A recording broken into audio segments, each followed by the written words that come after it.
Hello and good morning to this morning Thursday, the 14th day. Yeah, it's already the 14th day of November. Wow, the year is really running to an end. You know, it's really getting there. We could feel the Hamilton. You could feel the excitement building as the year is drawing to a close. I am Olasumbo Okoromi, and I'm super glad to be here with you today on this morning show. Yeah, and I am Tehila Debbie Obole. It's a beautiful Thursday morning. Of course, indeed. But we haven't started seeing the Hamilton yet. I would have said cold, but... Nah, but you could feel it, maybe a bit. A hint of it. Yes, yeah. A hint of it, just there, you know, somehow. But we're coping, we're moving on nice. You might be wondering, where is Cleopatra? She's up to some things. we'll give you the gist later. But right about now, we are here and we are up and running, bringing you up to speed with everything that is happening in news, sport, entertainment, especially health and lifestyle, which is the focus of the Thursday morning edition of this morning show. And let's go right into it, what we have for you today. So in our top stories in the news, building homes for judges is Tinubu's policy. I only implemented. This is Wike speaking.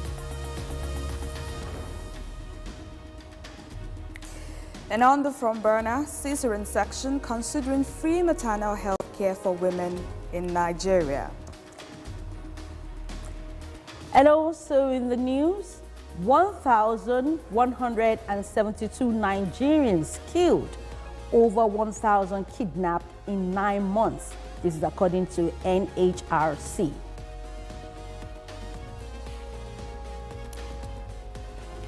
Plus, on health and lifestyle, how hormones shape every stage of a woman's life. Of course, all these and more we have lined up for you on today's edition of this morning show. You don't want to miss any bit of it. So stick around, we'll take a very quick break, and when we return, we'll be back to look at what's in the developing stories. Stay tuned.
Okay, welcome back. You're still watching this morning show, and it's time to look at the stories, you know, in the developing stories right now. Our very first one is coming from the FCT, that's the Federal Capital Territory, where the minister, Nyesom Wike, has denied claims that the judges of homes, that the buildings for homes for judges, I'm sorry about that, that the buildings of homes for judges in Abuja is for the purpose of pocketing the judges for political gains. He said that the construction of homes for judges is not his policy, but part of welfare packages President Bola Tinubu designed for the judges to promote the independence of judiciary. Wike made the clarification during a media chat on Wednesday, insisting that the project was approved in the 2024 budget and that his duty is to implement. Wike explained, and in a quote, he says, Tinubu said, "Where are the judges living? They have no homes, and therefore, open to political manipulation. And for me, as a president who wants to guarantee the independence of judiciary, judges must have their homes. The quote went on, it says, it was approved by Mr. President, sent to the National Assembly in the 2024 budget that there should be construction of judges and justice quarters, that they should move judges from where they are renting houses, living among criminals. Federal Executive Council approved the contract, and everything is not my policy, Wike added. This is quite an interesting one. Very interesting. So What are your thoughts? you can look at it from two sides, right? Because like Wike said, the judges may be staying in places that may not be safe for them as individuals. No, he said the president said. Yeah, like Wike said, the president said, okay, right? They may not be staying in places that are safe, and people can always assess them. You know, maybe you're handling my case, for example, I can threaten you like you see in the movies, you know, and all of that, kidnap your child and all of that. So, Okay. we can look at it from that side, and we can also look at it on the flip side, where these judges, right? You giving them homes, it can always be a form, people can always think of it as a form of buying them over. Because if you do some things for me, I'll definitely favor you because you've done it for me, right? So people would not be comfortable with it, because as an individual, I can take the government to court in some situations, but when the judges are on the side of the government, I can't do that anymore. I won't trust that the judicial judgment, process, yes, will be very fair. Free and fair. You see, so there are just two sides to this story. Yes, indeed. And I hear that Abuja is live to us with Dorothy Monday. Hello, Dorothy. Good morning. Good morning, Sumbo. Good morning, Tehila. Hello, good morning. Hello. You're looking lovely. Thank you. It's the hair for me. You're looking very nice. How is Abuja this morning? Thank you. Oh, Abuja is lovely this morning. The Hamatan, of course, has kicked in, and the dust, of course, is everywhere at this point. So, yeah, Abuja is good. I can imagine, you know, with everything that comes with the Hamatan, what really turns me off is the dust. If it's just cool and calm, fine, fair enough. But that dust is what everybody needs to really protect themselves against. We'll be bringing them tips, you know, on how they can really, you know, make do with the Hamatan season, especially protecting themselves and every other thing from the dust. And of course, we're already on the developing stories. We just took the story coming from the FCT, where you are, you know, the FCT administrator, that's Nyesom Wike, defending himself or trying to, you know, separate himself from the issue of president, you know, building houses for judges. What are your thoughts on this, Dorothy?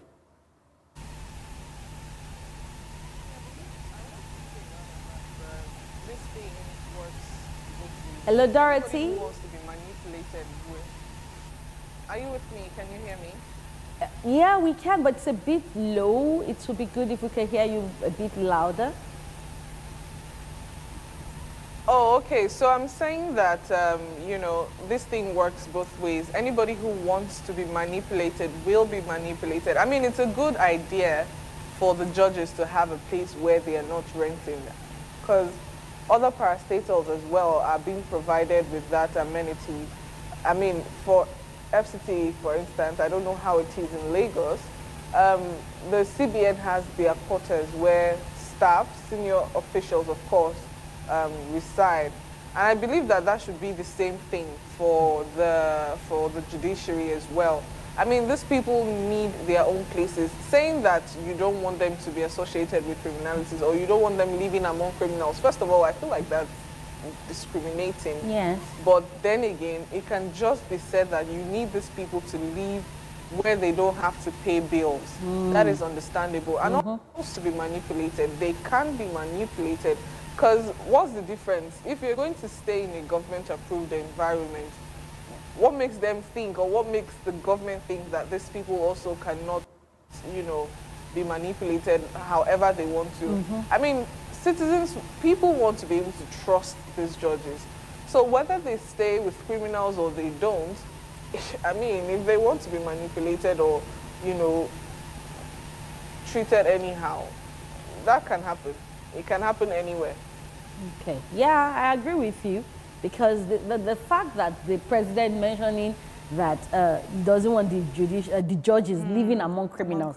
I think that was a very derogatory statement to make, if you ask me. Yes. Among criminals, we are among Nigerians. We are the criminals. And besides, yes, if you, like Dorothy rightly said, if you provide these accommodations for them, and of course, it's supposed to be like a regular thing. You know, these are government officials, government quarters for them to stay in. There's nothing wrong with it. But then again, what raises this question and this eyebrow is the fact that we've seen the antecedents in governance, in politics being played out in Nigeria, where he who pays the piper dictates the tune. Of course. And that is why people are raising this, you know, concern that we hope that this is not a situation of that, you know, where, okay, you're settling them ahead of time and maybe even settling them for what they have done before. But all that being said and done, this is Nigeria. A lot do happen. Let's move on now. I think Sheila can take us to the Still next on story. this story, this issue on ground, a human rights lawyer, Femi Falana, SAN, has condemned the gifting of houses to judges by the Minister of the Federal Capital Territory, Nyesom Wike. The minister had in October flagged off the design and construction of 40 judges' quarters in the Katempe district in the nation's capital, Abuja, which has generated controversy, with many arguing that it is unethical. In an interview, Falana said the minister of the federal government, I quote, he quoted, right? He said in a quote, "The Minister of the Federal Capital Territory operates like a state governor by virtue of the Section 299 of the Constitution. So he cannot say, I am going to build 40 houses, 10 shall go to the Federal High Court, 10 shall go to the judges in the FCT High Court, and 10 shall go to the Court of Appeal and Supreme Court. No." Falana added, this is the reason the autonomy of the judiciary has been constitutionalized, saying that the judges have no business going to the executive to buy them cars and houses. Maintaining the Constitution has granted financial autonomy to the judiciary, which gives it authority to manage its own budget. Now, that is a lawyer talking there. Yes. And coming from a lawyer, a senior advocate of Nigeria for that matter, I think I want to go with what he is saying. Yeah. Because yes, when you look at it, that the judiciary should be independent of the executive. And that, you know, these are discrepancies that we talk about. And, you know, maybe in the coming days, we'll bring in a lawyer to make it even more clearer. Coming from the senior advocate of Nigeria, that's Femi Falana, mentioning all of these things now, is really now raising the questions and raising the eyebrows of, you know, why would the executive even go in this line in the first instance? At this time. At this time, yes, exactly. Dorothy, you have anything to say about that? Okay, yeah, so we'll go back to Abuja once we have her back. Let's move on very quickly now to our next story, coming from the National Human Rights Commission, NHRC, saying a total of 1,463 people were killed by non-state actors, while 1,172 Nigerians were kidnapped between January to September 2024. According to the data from the Commission, the month of May recorded the highest number of persons killed with 298, while March recorded the highest number of adoptions with 499 kidnappings. These figures were presented on Wednesday at a workshop on the state of human rights in Nigeria by the Commission and the European Union in Abuja. In his remarks, the NHRC Senior Human Rights Advisor, Hilary Ogbonna, gave a breakdown of the alarming rise in human rights abuses, including kidnappings, killings, and child abandonment. He said by January 2024, they already had 150 kidnappings and 55 killings associated mainly with non-state actors. And what has become the norm is the killing of law enforcement officers. This is really a very alarming situation indeed. You know, and when you talk about situations like this is what should be like a very front burner issue for the government of the day, where Nigerians are, the lives and properties of Nigerians should be like the priority. exactly mainstay priority. Securing of lives and properties. You have this kind of figures coming in. Only, look at the figures reeling in from May from March, months, yeah. and then all of and everything put together so far, over 1,000 Nigerians. And about another 1,000, kidnapped. Over 1,000 killed, over 1,000, another 1,000 kidnapped in 9 months. That's is sad. quite alarming. Yeah. That is quite sad. You know? We saw in Niger State last week that the governor is recruiting more policemen. And I said that if we can have this in every state in Nigeria, it will really help. They should be trained. Yes. If you have more, if the crime rate is increasing, it means that there has to be an increase in the forces that will combat these crimes. I like the way the point you just raised now. Crime rates increasing. Why is the crime rate increasing in the first instance? In the first instance, actually. Can this thing be nipped in the bud? Everybody already knows what the situation of the economic situation, the security situation, which is what is making the crime rate increase. Can these things be addressed and be addressed from the root? Let's have a situation, sometimes when you look at the way the federal government and some political, what's it called now, government officials handle the issue of security and then the lives of Nigerians, it seems like, it doesn't mean anything to them. That's what it seems like. And then when these matters are brought forward, they will give you bogus statements that, oh, we're doing something about it, this is happening, that is happening. Yeah, the other day we saw a story coming in from the Nigerian military, how they have gained grounds and covered some grounds in securing the lives of Nigerians. But when you see figures like this, the question is, what exactly is being done? We shouldn't be having these figures increasing like on a daily. In 9 months, this is really quite alarming. It's really sad. And to think that security issue has been on, before this administration. So it should be something that this present administration should take, take it up and deal with it. Exactly. Because I know there's a way to deal with it. Of course. Because when people get hungry, hunger is a very serious issue. When people get hungry, they're tempted to do all sorts of crimes. So the more the poverty, the more the hunger in the land, the more the insecurity issues. So we know the roots of these issues. When the youths are not given jobs, when people in the north, their farms are being burnt down, and they don't know where to feed, they'll definitely steal. They'll definitely kidnap somebody's child to get ransom. So we know where the issue is coming from. Can it be addressed? Yeah, and I heard, I don't know how, from what's it called, social media, that there's a new group, terrorist group coming on social media. I can't really remember the name they gave themselves. The boldness. Yes. Actually, they go about this, perpetrating this act of evil. And then you wonder, is there law and order in this country?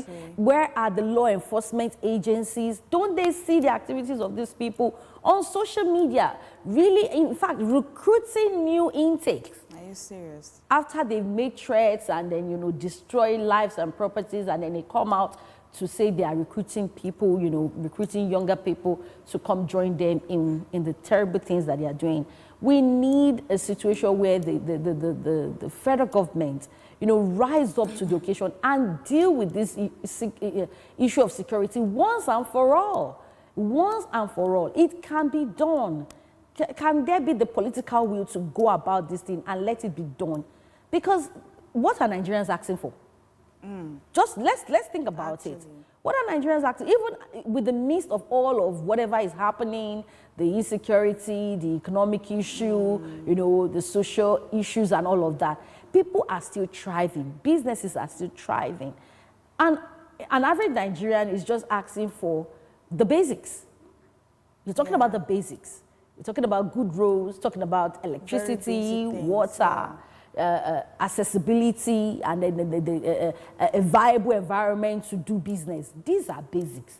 And they can only be enabled, an enabled environment to live properly when lives and properties are well secured, and then they can have access to what they need, make the fuel available when they ought to, make it available. And then these are things that are not supposed to be like a major issue, and it should be addressed. And you see that security affects everything. Like exactly. You said, because if I'm not safe, I can't do business.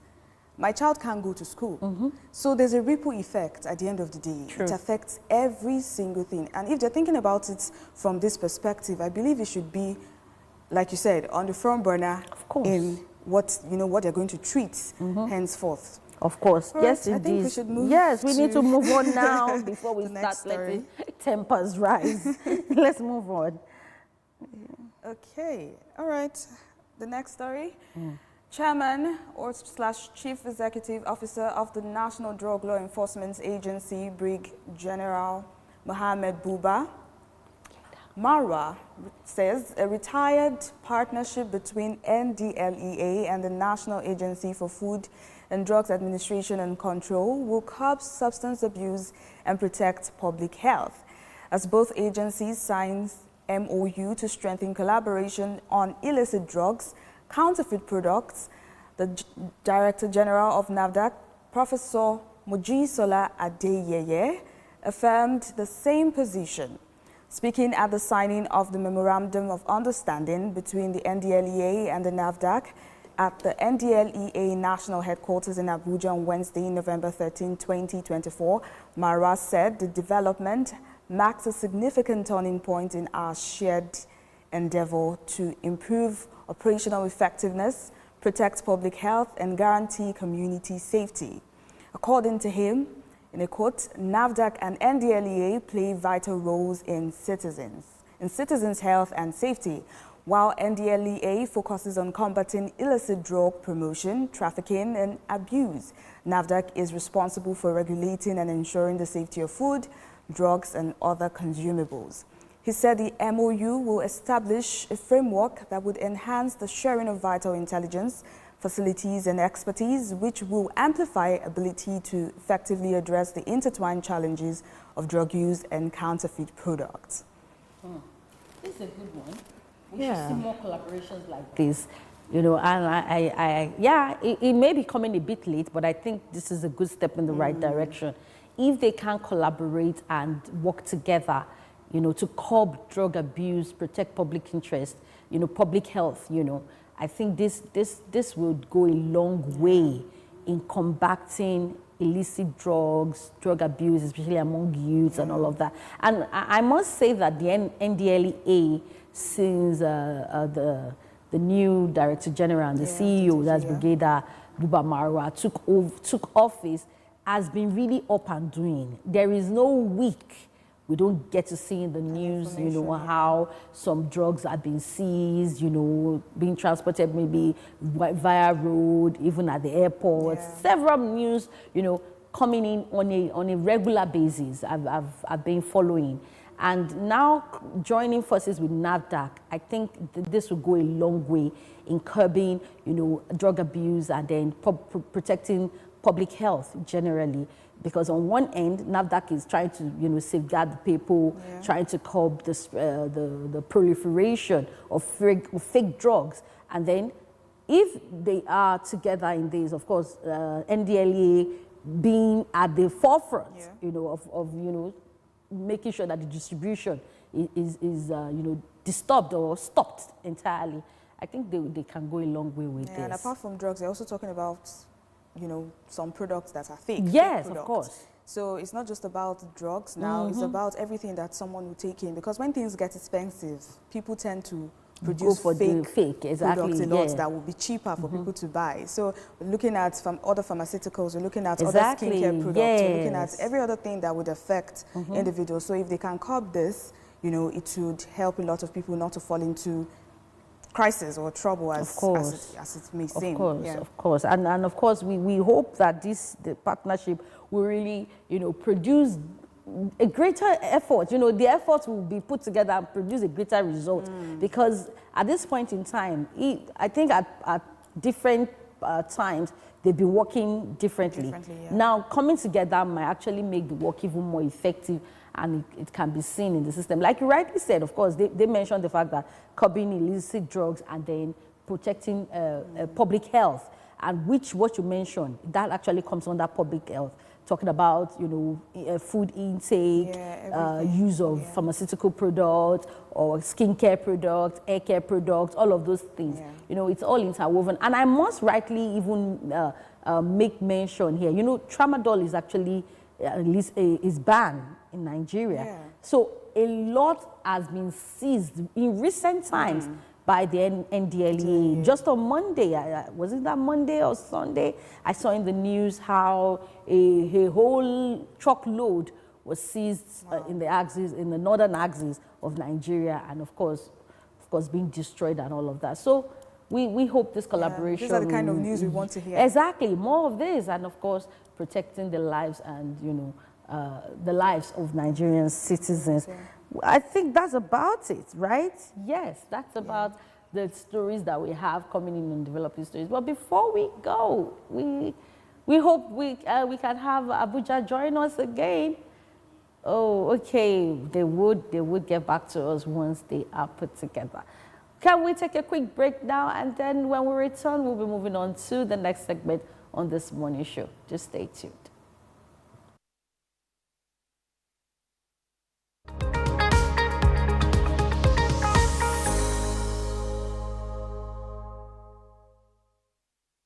Ellen 24/7 lights up your day with unbeatable shows that guarantees absolute access to stories that revolves around politics, entertainment, and sports. Breaking news, plus detailed reports and analysis. At Ellen 24/7, where the story goes, we go.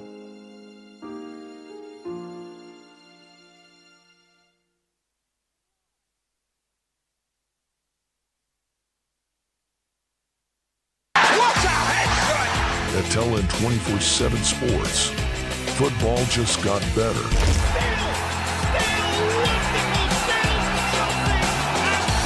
For the fans.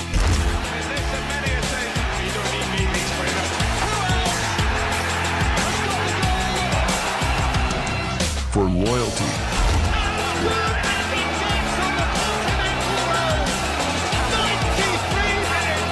For the tackles. Supernatural goal from Lionel Messi. For the celebrations.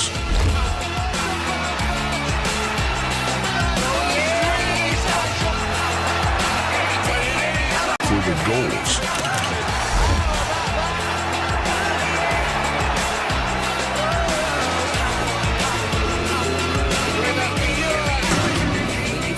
For the love of the game.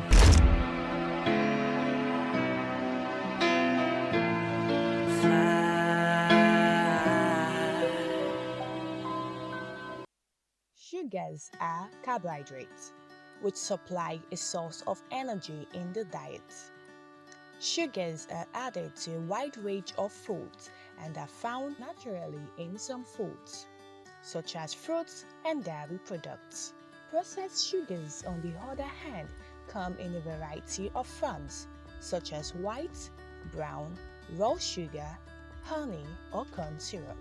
While refined or processed sugar offers a rapid and easy energy source, however, it is devoid of nutrients, including vitamins and minerals. Though sugar can be found in practically any dish, sugar is most frequently linked to candies, soft beverages, and baked goods.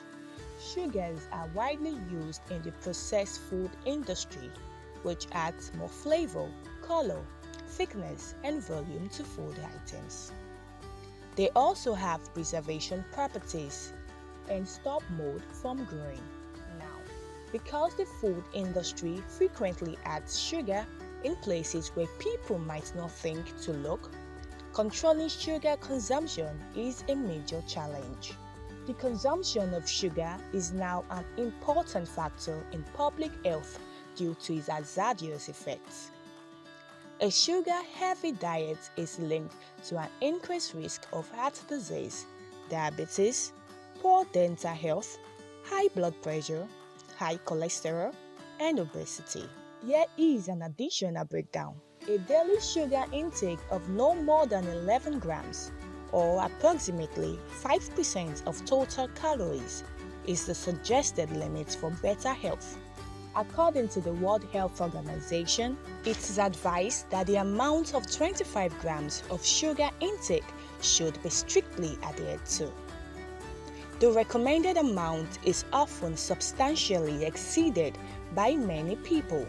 The global consumption of sugar amounted to about 176 million metric tons in 2022 to 2023 and is projected to increase to about 180.05 million metric tons by 2023 to 2024. According to historical data, Nigerians use 10.4 kilograms of sugar per person in 2015, the highest amount ever, and 0.800 kilogram in 1964, the lowest. Nigeria is placed 147th out of the 165 countries that it tracks. Why take added sugar with no health benefits when there are other substitutes? Here are a few tips to reduce sugar intake. First is water. Instead of reaching for soda, iced coffee, or juice, try water to quench thirst. Choose whole grains instead of refined or white carbohydrates. Whole grains take longer for the body to break down and do not increase blood sugar levels as quickly as processed carbohydrates. Then, make sure to read nutrition labels.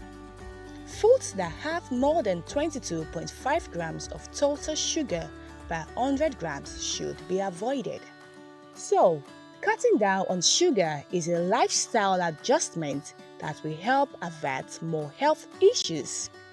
Say no to added sugar consumption and embrace a more healthy lifestyle.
Ellen 24/7 is first of all a news station.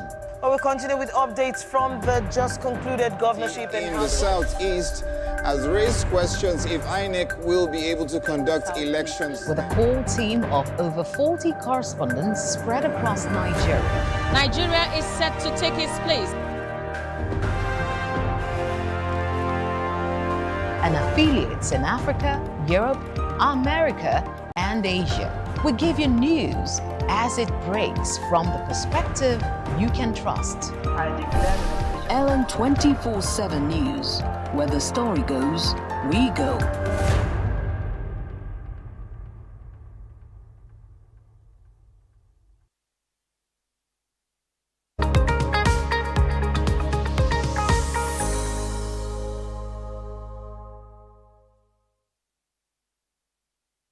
From ancient traditions to modern breakthroughs, healthcare has evolved significantly. While some choose scientifically based orthodox medicine, many remain drawn to traditional practices. Join us as we explore the diverse perspectives on health and wellness. I prefer orthodox medicine Because it works faster and is measurable. For me, the traditional medicine, most of the time you can't quantify it. That's why sometimes people take the overdose of it. But with the orthodox, it's clean, it's well packed, it's more decent, and it's more. You don't take overdose of it because it's in a pack. It's well refined. That's what I would say. Okay, so as an individual, what do you think the trado medician, people that does trado medicine, what do you think they should do before you can patronize them? I think for me, they should try and work towards the quantity, because most of the time when you say, okay, like agbo, people take agbo, and if they don't know the measure to take, and sometimes it affects them. Do you understand? I don't know about exactly for maybe when you take agbo for fever. The problem with traditional medicine is just the quantity. They should try and work on the quantity of how many to, like the dosage. That's what I mean. Let me tell you, I will go to Alagbo. Eki fún mi ni. Ekagbo yen fún mi eki. Oni kini wa. There are various types. There are varieties. Do you understand? There are varieties of it. Do you understand? Agbo bawa. Agbo typhoid wa, agbo oríṣiríṣi, do you understand? They will do just, that is how it works. But people these days don't really believe in, all they do is just be taking tramadol, extra cococoin, chloroquine.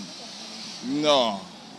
Well, ordinarily, orthodox medicine is a way because you have scientific backing for whatever they are doing.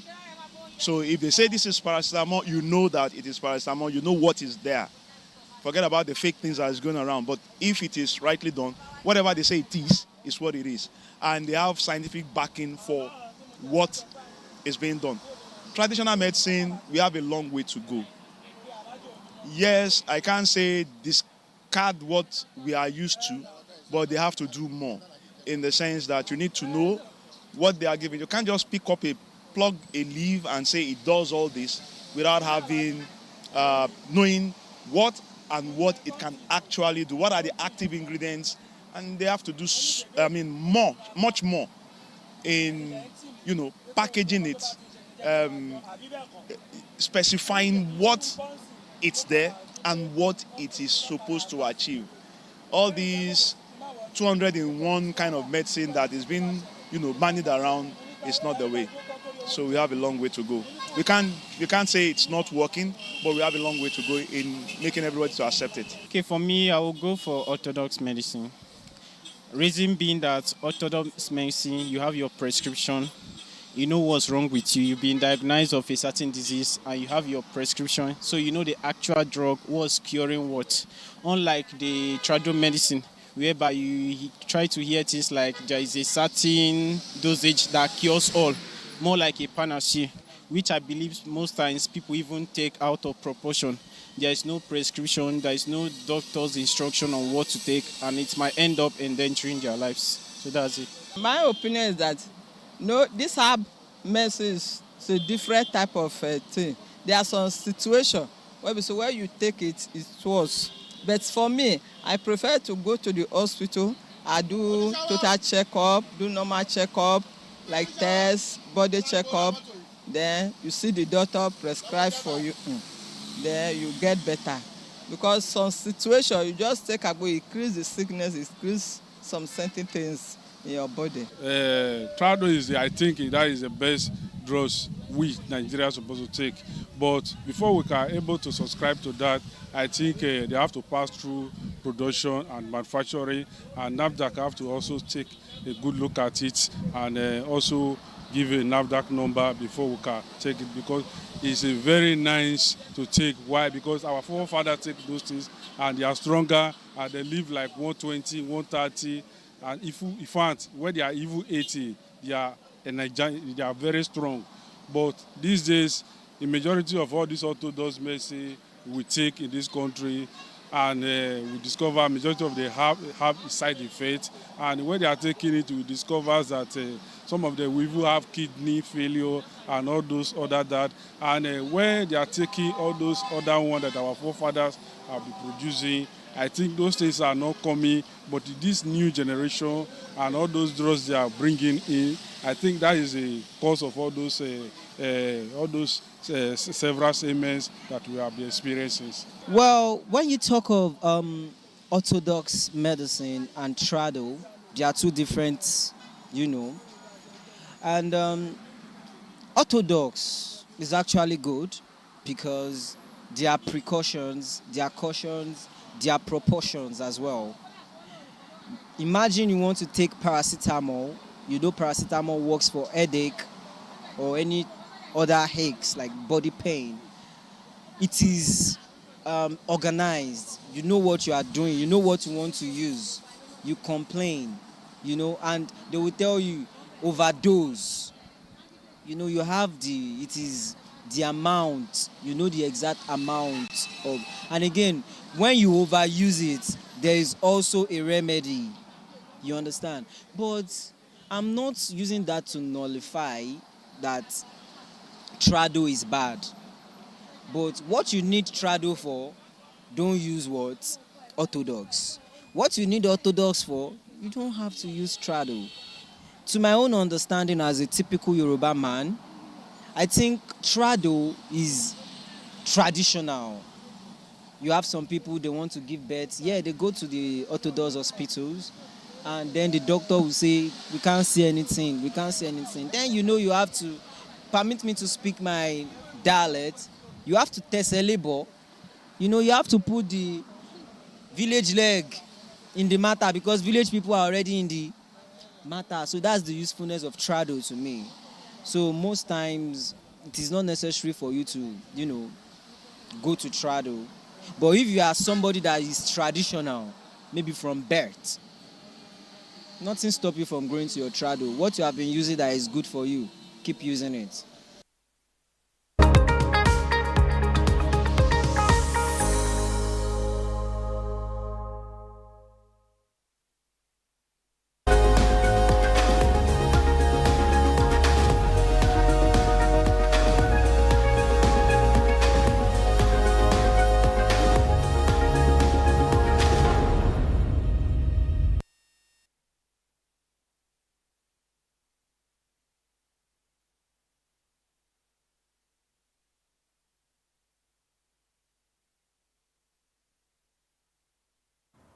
Thank you very much for staying tuned to LN 24/7. You are watching this morning show this Thursday morning, the 14th day of November 2024. And we are on the front burner now. Yes, it is time to look at what we have on the front burner. And we will be talking about cesarean section, considering free maternal health care for women in Nigeria. And our talking points will be focused on improving maternal health outcomes, increasing access to healthcare for vulnerable populations, and economic benefits and long-term impacts. And of course, maternal health has long been a challenging area within Nigeria's healthcare landscape, with high maternal and infant mortality rates aggravated by limited access to quality care, especially for complex deliveries. However, a transformative initiative dawns with the introduction of free cesarean sections procedure for pregnant women in Nigeria. What does this mean for maternal health in Nigeria? And of course, these and other questions we will attempt to, answer on today's discussion on the front burner. And like we usually do on the front burner, we have a three-part report that should, focuses on each part of this talking point. So let's see the very first part of the three-part report. And then shortly after that, we'll come back to start the discussion. And of course, you'll get to meet our guest for today. Stay tuned.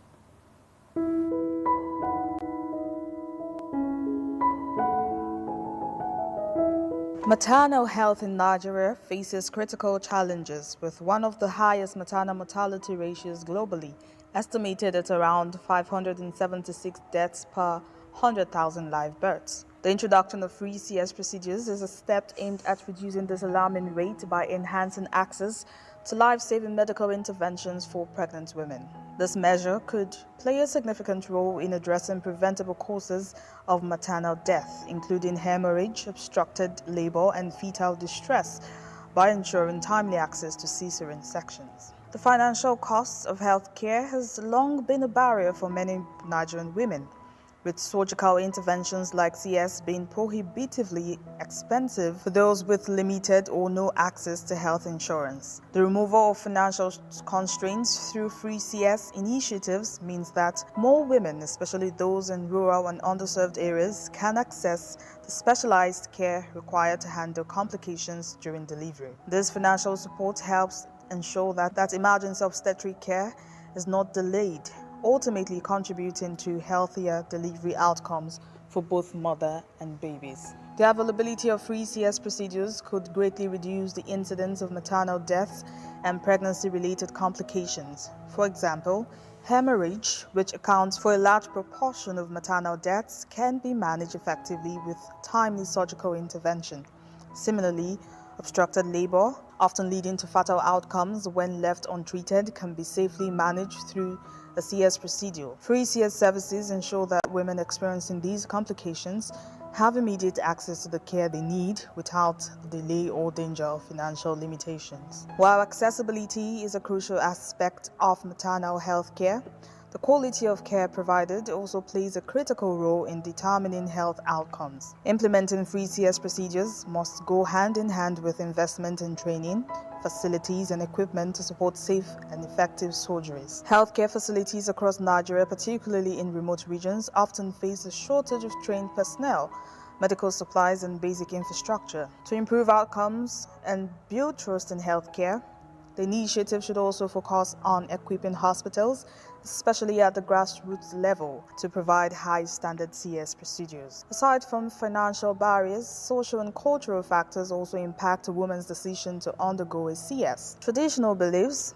lack of awareness, and stigma around surgical births can discourage women from seeking CS interventions even when medically indicated. Free CS procedures, coupled with community outreach and education efforts, can help shift perceptions and encourage acceptance of CS as a safe and viable option in cases of high-risk pregnancies. The introduction of free CS procedures for pregnant women in Nigeria presents a proactive approach to tackling the high maternal mortality rate. By offering financial support and enhancing accessibility, this initiative has the potential to improve maternal health outcomes significantly. The government and healthcare providers must ensure that the program includes a robust focus on the quality of care, proper funding, and education to maximize its impact. With a holistic approach, free CS procedures could become a powerful tool in Nigeria's fight to reduce maternal mortality and safeguard the health of mothers and their newborns. There you have it, a background into our discussion today, quite touching one indeed, and it really hits home. And then right now we have joining us virtually Dr. Goke Tosin Akinrogunde, a medical practitioner and a public health analyst. Dr. Akinrogunde is a renowned health columnist and public health analyst.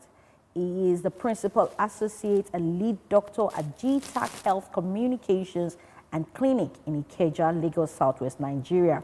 Dr. Akinrogunde's professional activities revolves around public health communications and the practice of medical ultrasonography and interventions. He is a licensee of Medical and Dental Council of Nigeria, and he holds a membership certification of the American Institute of Ultrasound in Medicine. He is also the chairman, Committee on Medical Jurisprudence, Nigeria Medical Association. And like I said, he joins us virtually live from Lagos today. Good morning, Dr. Goke. Thank you for having me today. Thank you for joining us. We really appreciate you. Yes, the Federal Ministry of Health, made an announcement just recently, this initiative to offer free cesarean session to pregnant women who needs it it's really a laudable, feat, for when we want to look at it actually. So what do you think this means for maternal health in Nigeria? Well, thank you once again for bringing the issue of maternal health and maternal mortality rates, which is really on a small level in Nigeria, to the front back for today's discussion. November 7th this year, that was about 7 days ago, the Minister of Health and made that announcement that the policy goal, which is to make it compulsory, that for pregnant women who are, who need the necessary operation, that this should be done free, not really free the way it's, because everything is still tied up with the fact that the woman must be an enrollee of the Nigerian Health Insurance Scheme, and so invariably this will defray the cost of the operation. And it's also very interesting to know that, unlike before, when such policy we say, okay, it's only obtainable at the public hospital. This time around, the policy is tending that provided the woman concerned is enrolled on the NHI program, it can also access such service at a private hospital. But of course, this is the intention. What does it mean now? How soon will this be practicable in the face of prevailing limitations, that the health insurance scheme itself has at this moment?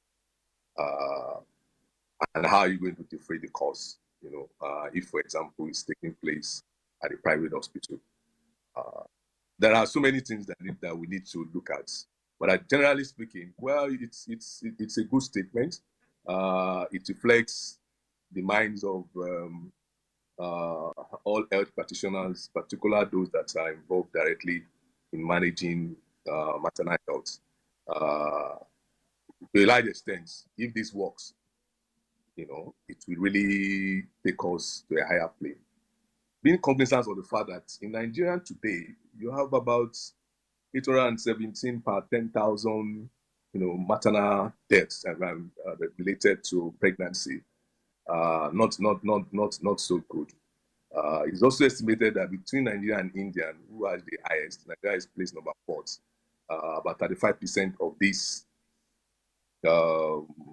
deaths, is related to Nigeria and India. And the bad thing again is the fact that the issue of maternal mortality rates as related to, if you introduce CS, for example, for the free service scheme, may not solve the problem, when you look at what is presently on ground. I'm sure in the course of this discussion, we'll be going, more into the details of why that may not solve the problem, in the immediate, because let's face it, whereas a number of deaths are related to inability, for the women death service, to deliver their children. But more often than not, sometimes an appreciable numbers of these cases are not necessarily because the services are not even available, either for free or otherwise. The question of decision making, when decision is taken, how long does it take before you agree that this person cannot deliver, through the normal vaginal delivery, which is a natural one. When that decision is eventually taken, where can that service, be obtained? So you need to get to that place. The question of transportation, transporting the patient to that place where, the intervention will be done, is another problem. when you look at Definitely. everything that can possibly be. Number one, it could be that the person is a remoteless, very remote place, to get down, transportation, the problem. To even if transportation is okay, the roads are not good, which is a major, problem that is glaring to everybody. And eventually, when the person gets to the point of service, how soon is that person able to obtain that service? I'll Yes. tell you something that, Okay. Okay. Now, in some cases, when you arrive at the point of service, the key things comes in. You want to go to the theater immediately. How prepared is the theater? More often, I work in a center, one of the biggest centers, in Lagos. The center that was also where I was born. When I was working at that center, one of the things that shocked me is that it's so much patients are waiting for emergencies intervention, such that some may be on the queue, for days for what's supposed to be an emergency intervention. Not because you don't have personnel on ground, but more because of the fact that the facility on ground could not accommodate. Ground. So some people may end up even dying while waiting to obtain the service. So that's where we are. And when I'm making an addition to something that happened like 20 years ago, the situation is worse now. Let's face it. Now you have Jackpot syndrome. More Several personnel. of that, of course. We'll get into all of that, Dr. Guki. And I actually like the fact that you already brought to the fore the issues, bedeviling the health sector on its own. And then you rightly also mentioned that maybe this intervention of course, the free cesarean section procedure may not be what is needed at this point in time. But not regardless, this already has been mentioned. And of course, in the course of answering our first question, you already mentioned the fact that the Minister of Health, stated that anyone that wants to get this facility must be enrolled, in the NHIA. Yeah, that's it, the National Health Insurance Authority. So, do you think the idea behind this, is to make sure that more Nigerians enroll on the NHIA? What do you think, and how would this really help the healthcare in Nigeria? Well, I mean, it still comes back to what I'm saying. Now, so much people required, say, cesarean section, which is a case of emergency. For me, in the first instance, such cases are not even supposed to be tied down to a particular scheme, which must be done at agency. I mean, it's okay to encourage people to enlist, on the scheme, which I have always argued that either you tie it out to health insurance or otherwise. What is primary is that we should be able to work towards universal, health services for Nigeria. If you are coming behind, the insurance is the way that can only provide that. That is another discussion of another day. But I think in the first instance, it's faulty to tie down a matter of life and death to the fact that, you can go and die if you have not registered for this scheme. I mean, that statement itself is problematic on the fact that the emergency CS, it's supposed to be something that needed to be done as soon as possible. Documentation on a particular health insurance scheme and it should be a secondary thing. It is faulty, it is wrong to conceive a laudable idea and at the same time put an impediment that will not allow people that need this to get it because of the fact that they are not enlisted or enrolled in a particular scheme. I think it's something that should be dropped. Okay. Now we can start talking about, if there are instances to which people have, to access some services and maybe ANC, and it's okay, while you are doing your ANC, are you an health insurance payer? Do you have your health insurance? Blah, blah, blah, blah. That's another thing. It can also be argued why it may not be necessary. Now, the key thing is that, and I believe, press it, that it's affordable for the government, to see that first and foremost, the health of the citizenry matters. This is Nigeria, where poverty itself is endemic, and one thing that we should not take away from us is the fact that even if people are not giving food, or they are not giving a bag of rice, or 1 cup of rice that they are distributing here and there, at least something should be made affordable to people, and instances, health emergencies, should be free, at the point of need. And that's what we should work, towards on. And so I think the first instance is faulty to tie, this scheme to the fact that it must be, it's only available for people that have enrolled. So if you are saying that it is tied down to people that have enrolled health insurance, it's actually I don't want to use 419, but it's the adjective free CS. It's no more free because the person is paying him directly because of the fact that he's on the scheme. That's supposed to guarantee that in the first instance. And so it's a misnomer, although you are saying that it's also tied down to the scheme. So we must be clear about political statements and what exactly is the offer. All right, Doctor.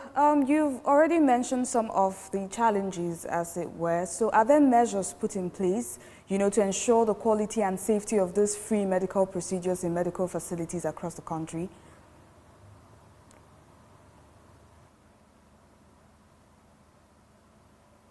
The truth of the matter is that we are in a very embarrassing situation. Even when the various managements in all hospitals are making serious effort to make sure that they bring services closer and affordable, to the people in need. What do you see? A major gap is the availability of resources. Even resources that they manage to generate is now being snatched away from them on the basis of the government policies that hospitals that want to have regular fire supply are on back A, such that some of these hospitals are paying as much as 300 million naira per month, some more, for electricity supply. And how much IGR is not even up to that, So you have a situation whereby that itself is clean, Recently, the government said 50% has been 60% of the electricity supply will be subsidized by the government. But as it were, that policy itself has not, come to reality. Recently, there is a viral video from patients at the University College Hospital in Ibadan, who are actually patient protesting in the hospital that there is no light, and when there is no light, there is no water. That's quite embarrassing, and it's something that it has never happened in the format that we're having it, and this affects nearly all the hospitals. So the hospitals that cannot guarantee electricity supply, what it basically means is that the theater cannot function, for people that want to see it. So it's clearly we are not facing what needs, even as a doctor, I have a personal experience, very close relative of mine himself in teaching hospital in Abuja. Throughout the weekend, could not access the services of laboratory services or even the imaging services because the hospital says that they don't have the power supply, to get that, to get those things done. And if you don't investigate, you cannot come to the right diagnosis and you cannot intervene. Let's bring it home. If, for example, that same hospital was like it is in most places, a patient for CS is rushed down to the hospital, having fulfilled all those delay measures I mentioned to come to transport the patient. Now, to execute what is there to be done, we then have a surgery by the doctor will say, first thing, let's check what we have on scan. Very simple procedure, but they get to this camp, they say there is no electricity supply, to do that investigation. Oh, go and do the basic laboratory investigations that will determine how fit is this patient, etc., and what we need them to do to correct before surgery. And those cannot be done because they don't have the necessary without, which is based on the electricity supply to the hospital. So you have that problem of the fact that the infrastructure itself, they are not fully on ground. And not that they are not really on ground, the external forces that is indirectly also driven by government policy is also hampering the same thing that you want to solve, to be executed. So that's where we are. Wow. Dr. Goke, when this announcement was made, I, for one, was quite, like, okay, this is like, finally, the people might, get to benefit, especially for the low-income earners and the vulnerable in our society. But now that you're bringing up all the other issues that has been, affecting the health sector, then the question is being raised really that how would this initiative work? And of course, I'm sure that the right people are hearing all these issues that you are throwing up. And of course, let's not forget the fact that we have our studios live in Abuja, which we'll be connecting with, very shortly. I'm sure they also have one or two questions to ask Dr. Goke. But at this point in time, we will take a quick break, to take a breather. And when we come back, before we come back from that break, we'll go straight to the next talking point, and we have a report on that. So we'll take the promo break, we'll take the next report, and then we'll be back to discuss some more. Stay tuned.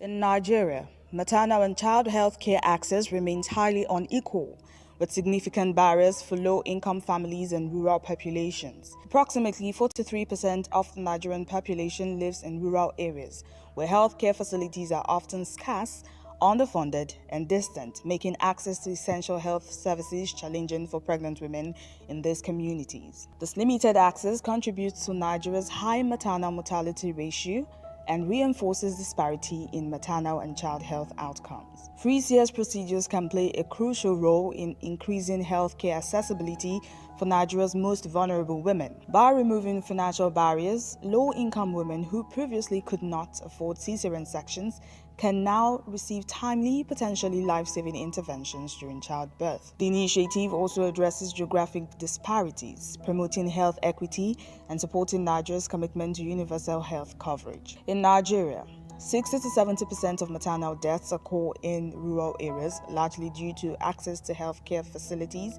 skilled birth attendants, and emergency obstetric services. Rural women are 3 times more likely to die in childbirth than urban women, a gap that can significantly be narrowed with free access to CS procedures.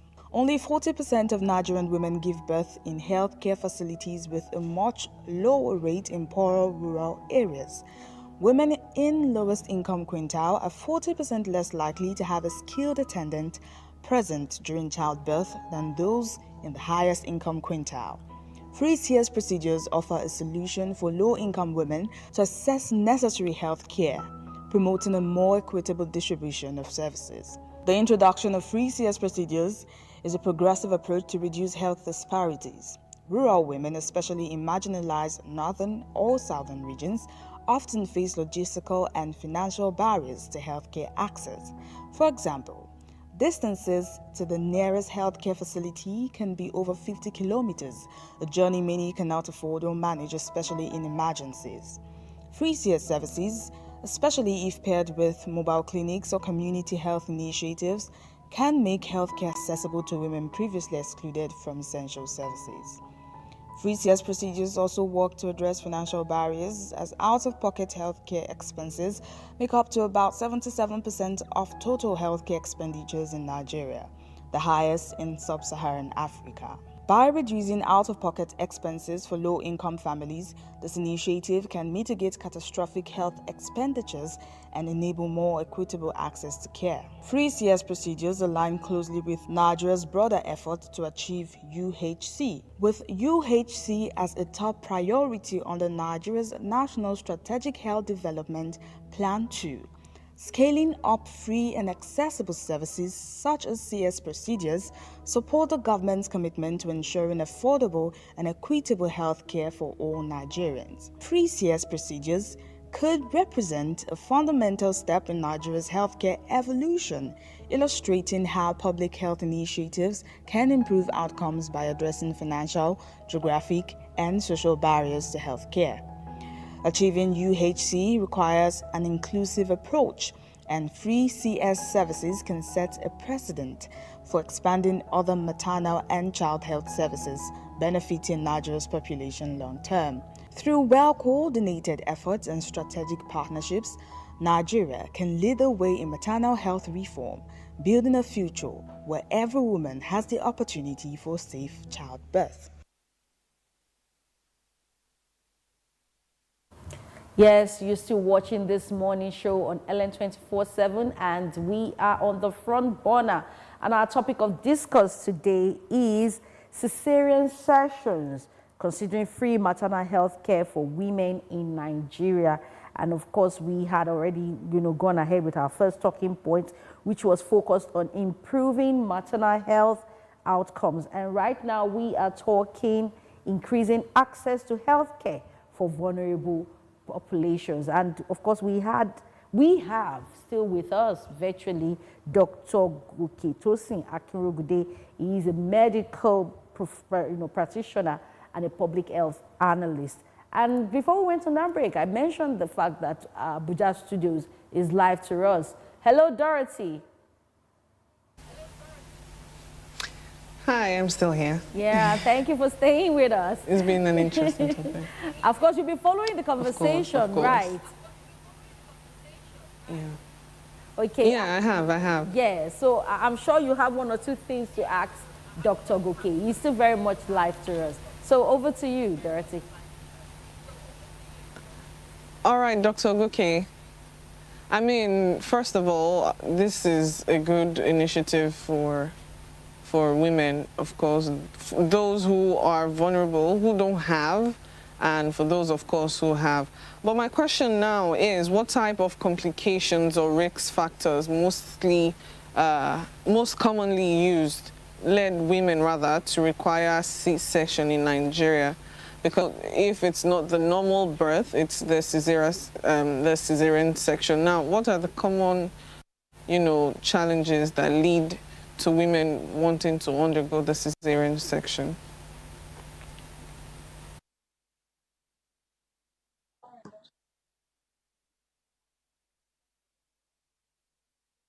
Yeah, I got a question that complication and risk factors that leads to cesarean section. Really, cesarean section means the special procedure that is used to deliver a live baby or to deliver a woman or a child. And you cannot achieve the natural process of vaginal delivery. That is, you are delivering through the abdomen, you are cutting through the tummy to bring out the child. These days, it's becoming, more popular than it used to be decades ago. We grew up with a special prayer for the women that may their Lord not make you have a surgery to deliver your child. But going through the rudiments of medical school and better understanding now, we know that cesarean sections can come in two forms.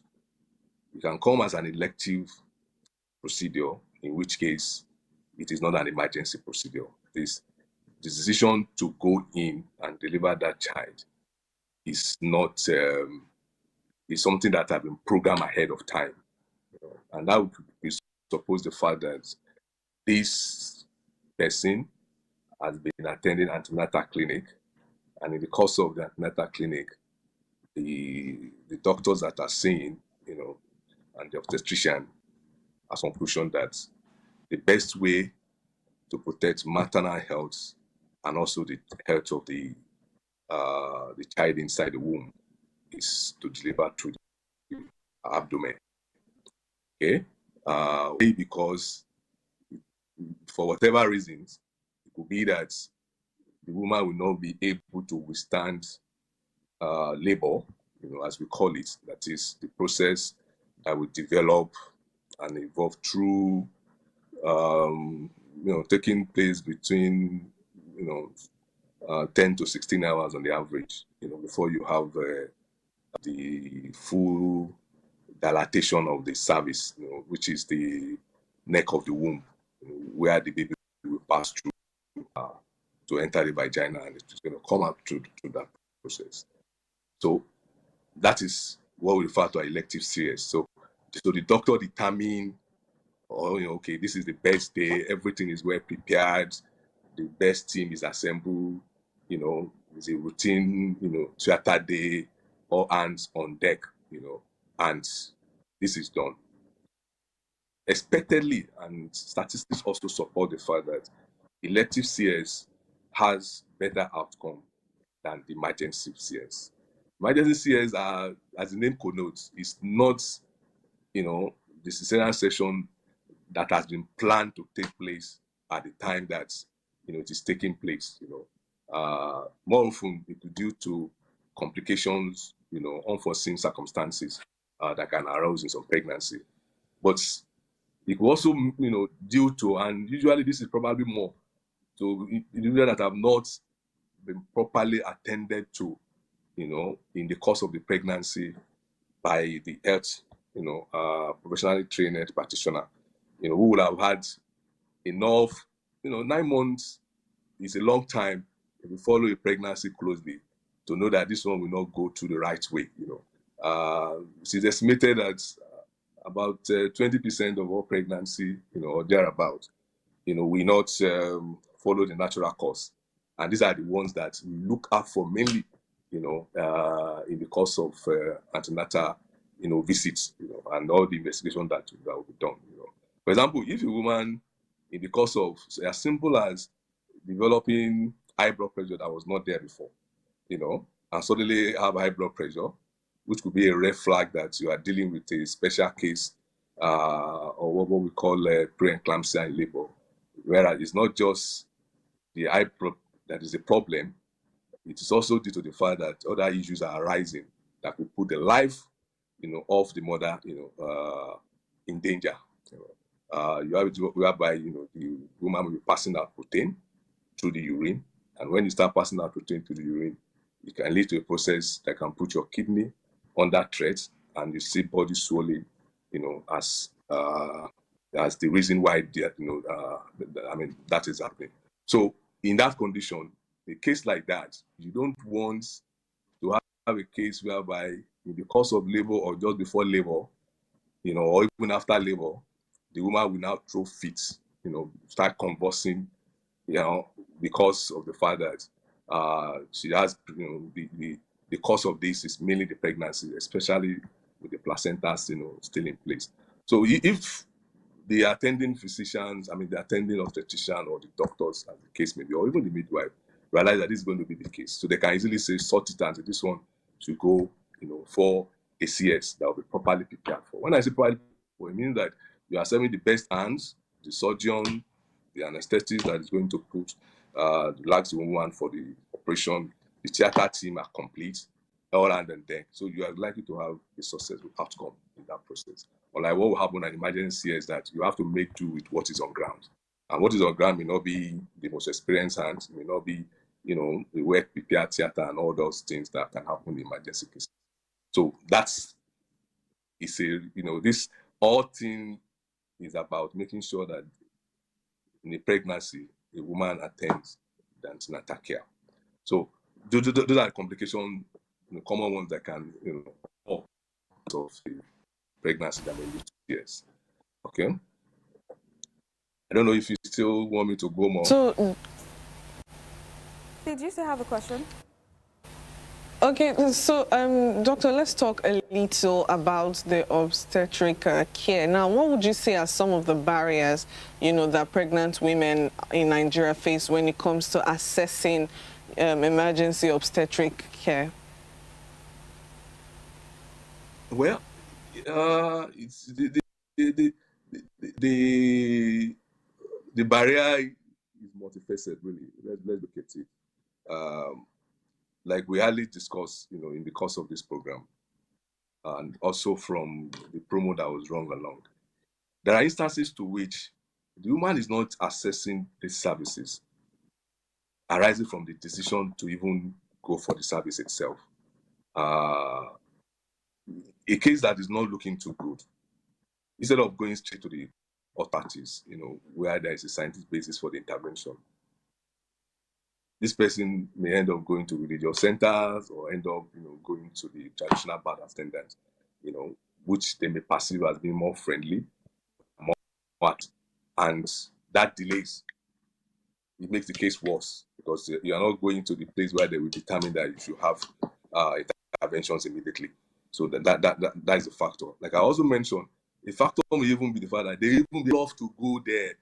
There are places in this country to which the closest hospital where you can get a section, done, it's about 100 kilometers, 200 kilometers to where they are located. Some even shorter than that. Some may be as little as 50 kilometers, 30 kilometers. But to get to the place, the roads that connect, or sometimes the river line, it's so hazardous that it will be better for you to continue to pray where you are and wait for miracle than to go out there and endanger yourself. And maybe in the course of even going, you can be kidnapped on the road because the road is so bad, you cannot move so fast. So those are the things that disturb, the decision and transport, effort to get to where the decision will be taken. And like I also said, more often, people may even get disappointed that when they get to where the services will be done, the hands of grants are so few that you will join the queue. And in most cases, you have to leave the place if you want to be alive because the service is not getting to you because you have fewer hands on ground. People that have gone have not been replaced. People that are on ground that are not replaced are not happy doing the job, because of the fact that there is poor pay, there is no hope of better enumeration. And even when they say there is better enumeration, the increment in some cases is less than 5% of what you are having before. So you have that kind of complication at this moment. So it's not just a decision between the health practitioner, the patient, or even the health ministry. It's something that has to be done centrally to articulate the whole problem that we have that is showing their faces, on the fact that things are not working well. So that's what I would just want to add. All right, Dr. Ogoke, you're already talking about manpower. So let's focus on manpower. With the introduction of this initiative, do you think that it will put a strain on the pressure? There's already pressure on manpower in the health sector, like you said. So would it put more pressure on manpower? You mentioned the JAPA, JAPA syndrome among health professionals already. So do you think this initiative will put more strain, on manpower in the health sector? Yeah, I mean, it's clear that there's going to be more people assessing the same number of people as the case may be, So we are going to probably even have less people to deliver, than what it used to be before the policy comes in. So it's definitely going to put a strain. There's even a sad news that I got to know about yesterday There is one of our colleagues who is an obstetrician practicing in Lagos, who recently left for Canada, and unfortunately, he died in Canada. So that is a minus one, for that particular facility. And now you're going to have more people coming. But the idea is not that more people should not come. Primarily, doctors are trained with the notion that they want to save lives. And generally, they should be happy, and we are happy to play that role. But at the same time, playing that role must also be at the fulfillment of the fact that people doing this work are well remunerated, and they feel safe where they practice. So that should also be a pathway of sustainability, or that will encourage the doctor that things will change. What you see around now is that people have even lost faith in the sense that the system can be revived, because rather than things getting better, they face worse challenges that is hampering how they do their practice. I mentioned the other time that power is a big problem. And some people are even leaving not because of the fact that they are not well remunerated alone, but the fact that they cannot practice what they have learned. And if you don't practice what you learned, medicine is that you must continue to learn new skills. The skills that you have, you must continue to practice, or it will get rotten if you don't, have ability, to put into practice what you have learned. So many people actually live with that notion that, elsewhere things are working, and on that basis, things are getting done. So we must see the fundamental issue and not just the window dressing. Yes, there's a policy, free CS. Like I mentioned at that time, it is not really free because it is tied down to health insurance. So if you are not on health insurance, scheme or under the National Health Insurance Authority, you will not benefit from that service. That's what the minister's statement connotes. So that is one thing. But the problem thing is that for people that are going to admit this service, there is bound to be more strain on the system, to deliver. Doctor, okay. I don't know if that answered the question. Yes, definitely, of course. Yeah. All right, in your opinion, what additional policies or support would further improve the maternal health outcomes alongside with this initiative?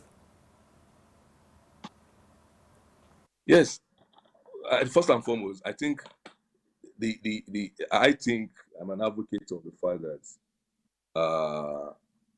of universal, health services that is obtainable for people at the point of need.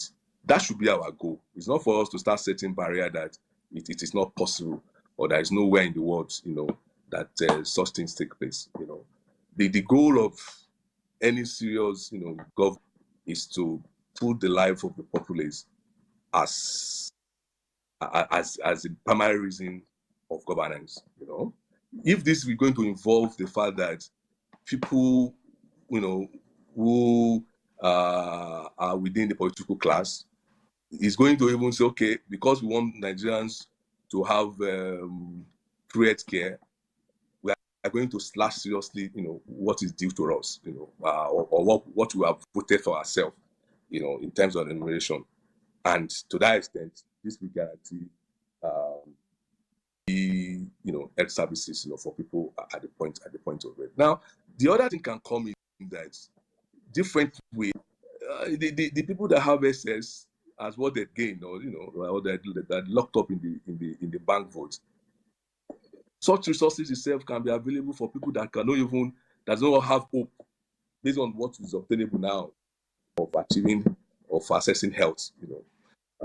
In Nigeria today, it's not only about CS that is needed to be done. As simple as treating malaria, it's a big burden on people. For you to be able to access malaria treatments out of pockets, where you have to, if you have in a center whereby you need to see a doctor, you pay consultation fee, you buy the drugs, you are properly evaluated, and after examination, it's probably equal to somebody's salary a day. There are people that still have a take-home pay of less than 20,000. as their monthly enumeration, in this country. We know them, and some of us here and there also probably also engage such people. So what happened to those people when they fall sick? Not to now talk about cesarean section. To have in some of these public health facilities, to even get cesarean section done from the point of entrance and things like that, for people that are not on health insurance scheme, they may spend as much as 300,000 naira and some more than that. And this is probably the average cost, especially in places like Lagos, Abuja, and even in some of these other cities. So how much is the income of this individual? So we need to have a policy. Everything should be there to the fact that let's see how many lives can be saved. People should not die because of the fact that they cannot afford health. That's that should be primary. That should be the essence and the goal of governance. And this will involve the fact that we will have to start very serious. Nothing says that government cannot have a major policy to make sure that if they cannot buy that health institutions have free access to the electricity supply, so that should not be a reason why people should die, or why people should leave hospital because there's no electricity supply to the hospital. This can be done. There's nothing that says that you cannot have a special grade for health professionals to encourage them to stay. I mean, these have been done in the past. Growing up, medical graduates at a point in time were at the same par with other graduates. But over time, realizing the fact that there have been threats of JAPA in the past, or what we are seeing, amongst the cadre, and the fact that to encourage, these individuals, certain measures came up. You have varied grade level for doctors, whereby the new graduate was on level 12. The same thing with the other health professionals. Nothing says that in order to encourage people to stay, that government cannot have a special scheme for housing scheme, for transportation scheme, for health practitioners, and them, so that things that drives people out, starting from the ordinary to the fact that people want to make serious extra money to make a difference in society. But those primary things, can be, special measures can be put in place to make sure that these are in place to encourage our health professionals to stay. And it is not limited to doctors and nurses. Of course. All manner of health professionals. Thank you so much, Dr. Ogwuike. You've really thrown up a lot of issues as it concerns the health sector, even beyond maternal health. And of course, our talking point, which is the final one, actually focuses on economic benefits and long-term impact. Now, do you think this initiative can really, be, how will I put it now, cost effective? Does it really have a socio-economic, benefit for Nigerians and, of course, for the health sector, so to say, weighing both ends? Because if you look at it on one end, you already mentioned the fact that if the person is not on an NHIA, it can't have access to that. So how economic, is that for the person that wants to access this initiative? Then on the other end, the cost implication on the institution itself, maybe the public hospital or private hospital that the patient might want to get this particular, free service from, so to say. Then in final, we are wrapping up this discussion, we just have some few minutes to go. What do you see for the future concerning this initiative? Is it something that would, that has potential improvement or expansion in the coming years? Yeah, well, I mean, there is no doubt that there are economic implications either way. For example, what's the plan of the government? Recently the government was saying that they wanted to engage about the 100,000 health professionals. That is a government policy. So far, we are not beginning to see these health professionals. Of course, if you engage more health professionals, you are more or less expanding the economy. More people are being fully employed. They have more money to spend. That will also trickle down, to to the market, and invariably some of the goods that are being produced that people are not buying, will be bought by this new set. That is one angle. The other angle again is the fact that the way it is on paper, it will presuppose that, okay, fine, if you have more people that can now come for CS, either they have money or don't have money, that government have a backup, through the NHIA, then it means that the private hospital will be busier, than they used to be. That's what is. But I know that the private practitioners are taking this with a pinch of salt, because even now there is a great complaint by the private health practitioners that the tariff and the rates, that are being paid to the health providers by the insurance, it's been questioned, and it sounds this is not done. If something is not done seriously, to improve on that rate, even people that are already enrolled may end up not being serviced, by the private providers, because of the fact that there is a great increase in the cost of drugs. There's a great increase, in the in other things that are used, to service patient care, and of course, these days, even to retain your staff, it becomes more competitive than it used to be, and it is not reflective on the rate that's being paid by. So you are going to have a problem at hand on that basis. So rather than think that it is, I can bet you, people that are supposed to deliver these services are not going to get attracted to it, except they know what government have. So Dr. Ogunke, what do you see for this initiative for the future? We need to go now. We need to go in less than 30 seconds. Yeah, there is no doubt that the way to go is actually, we should not negotiate who should assess CS at an emergency level. So it's supposed to be free, and for the future, it's supposed to remain free. But like they say, nothing is free in the last analysis. What is guaranteed that the states, and as the federal government and the state government or local government, to be the ones that should, be ready to foot the bill with or without, the health insurance authority scheme. All right then. Thank you so very much, Dr. Ogunke Tosin Akinrogunde. He is a public health analyst and, of course, a medical professional, who comes highly recommended. And we've been talking with him. He's been, sharing some thoughts and a lot of, salient issues as it concerns the announcement coming from the Ministry of Health, for a free cesarean session for pregnant women who needs it and must be on the NHIA scheme for them to be able to access that. Of course, we really appreciate Dr. Ogunke for being part of the morning show today. Thank you very much. Thank you. Yes, we are right, spend so much time discussing that. We need to move on quickly now. We'll take a very quick break, and when we return, we'll be looking at the stories making the rounds at this time. Stay tuned.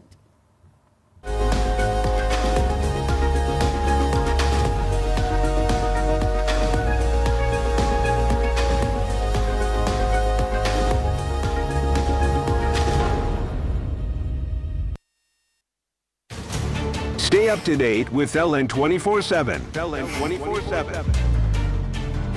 With news, politics, business, sports, and more on LN 24/7. Where the story goes, we go.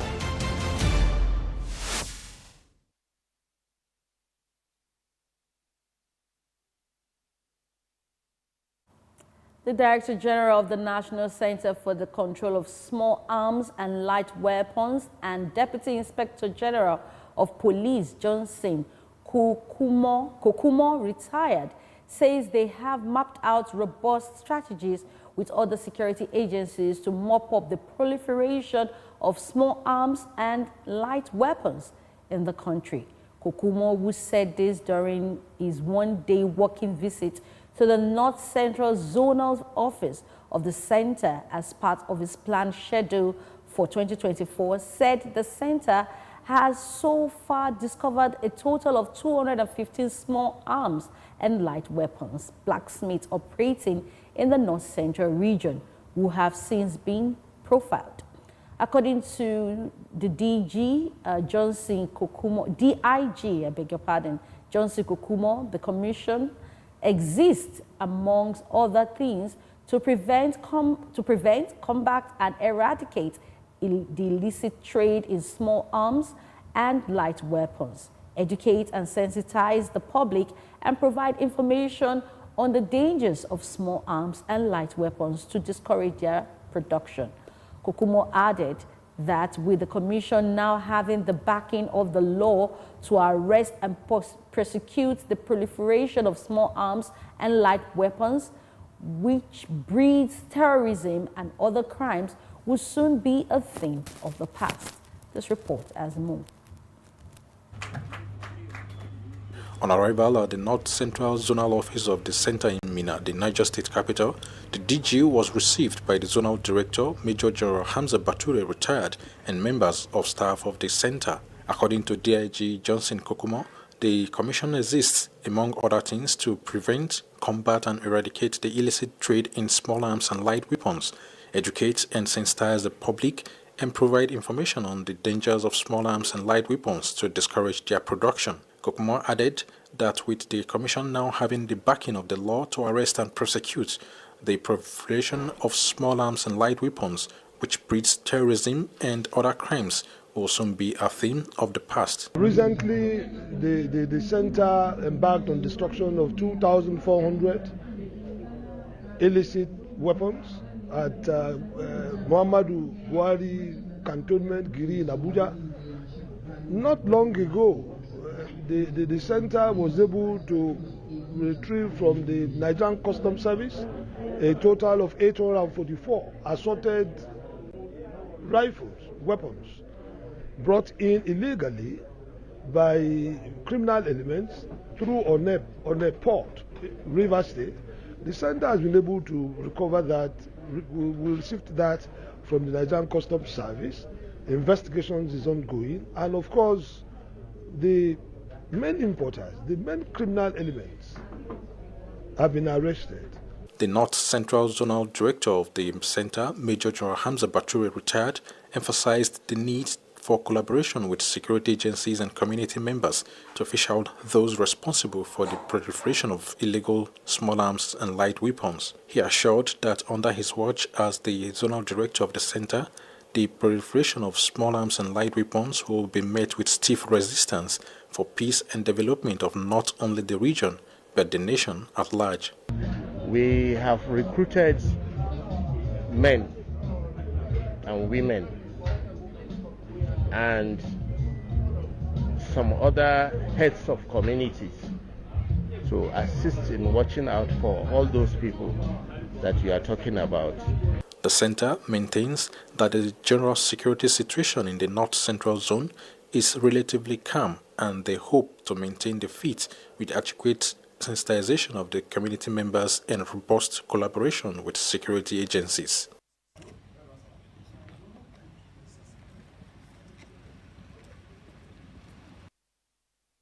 A human rights lawyer, Femi Falana SAN, has condemned the gifting of houses to judges by the Minister of the Federal Capital Territory, Nyesom Wike. The minister had in October flagged off the design and construction of 40 judges' quarters in the Katempe district in the nation's capital, Abuja, which has generated controversy, with many arguing that it is unethical.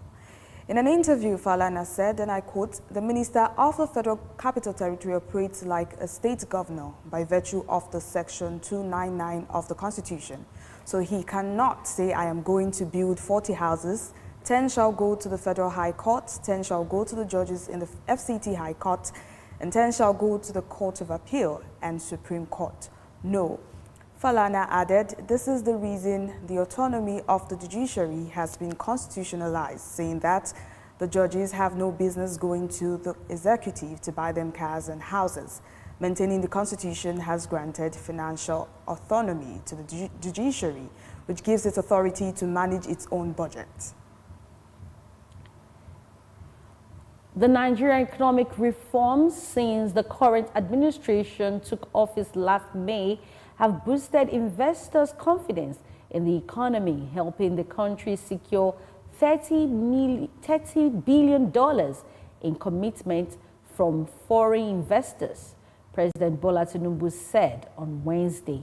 And in a quote, he said, "This achievement demonstrates that our policies yield positive results, making Nigeria increasingly attractive for domestic and international investors." The president, who was represented by the National Security Advisor, Nunu Rubadu, stated this at the 2024 Comptroller General of Customs Conference in Abuja.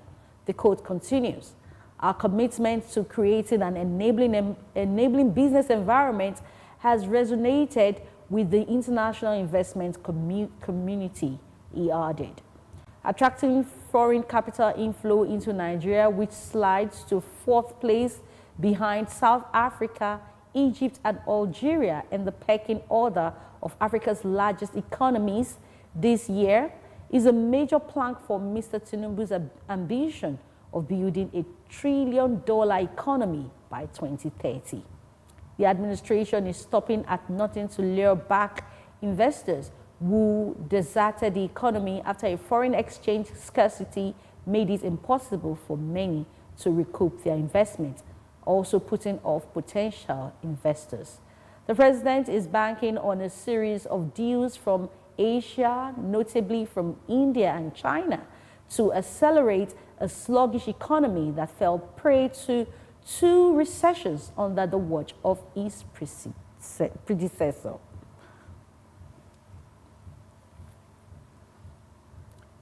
U.S. President-elect Donald Trump makes a victor's return to Washington. He has visited the White House for an Oval Office meeting Wednesday with Democratic President Joe Biden and committed to a smooth transition of power. President Joe Biden, while addressing Donald Trump, first called him president, then president-elect, former president, and Donald Trump. This report has more. Elect and former president, thank you. Donald, congratulations. Thank you. And looking forward to having a, like we said, smooth transition.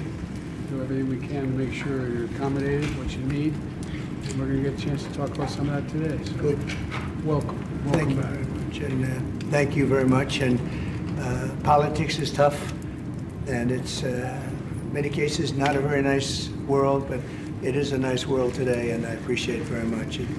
A transition that's so smooth, it'll be as smooth as it can get, and I very much appreciate that, Joe. You're welcome. Thank you all.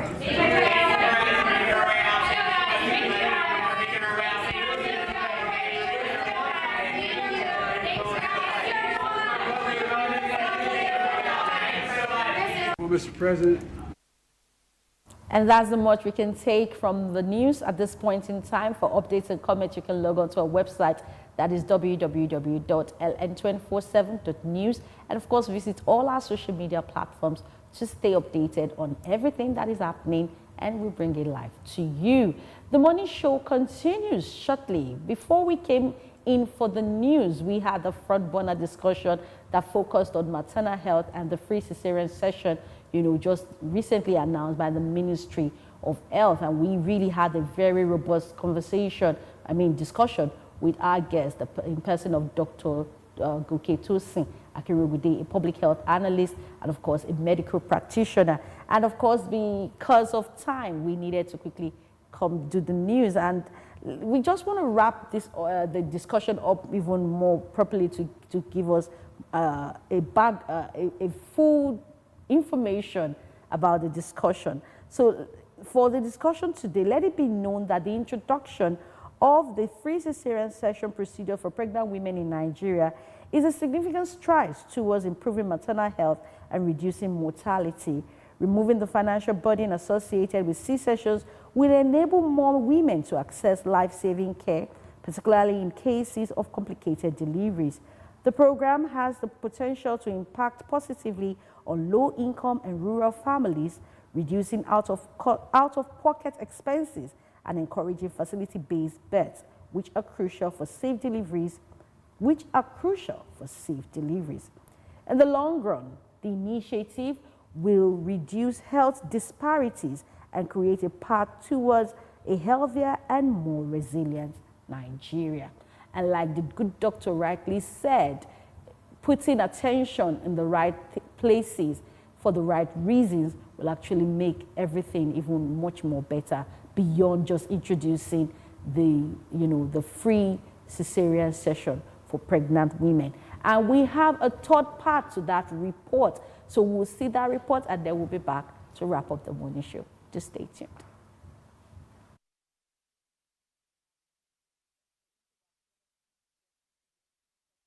Nigeria presents significant economic and social benefits. Beyond its impact on maternal and child health, this initiative has the potential to contribute to Nigeria's broader economic stability, growth, and development. Reducing maternal mortality, improving healthcare access, and investing in maternal health yield returns that extend beyond individual lives to influence productivity, workforce participation, healthcare savings, and national development goals. The Nigerian government's National Health Policy 2016 sets an ambitious goal of reducing maternal death ratio to 30 deaths per 100,000 live births by 2025.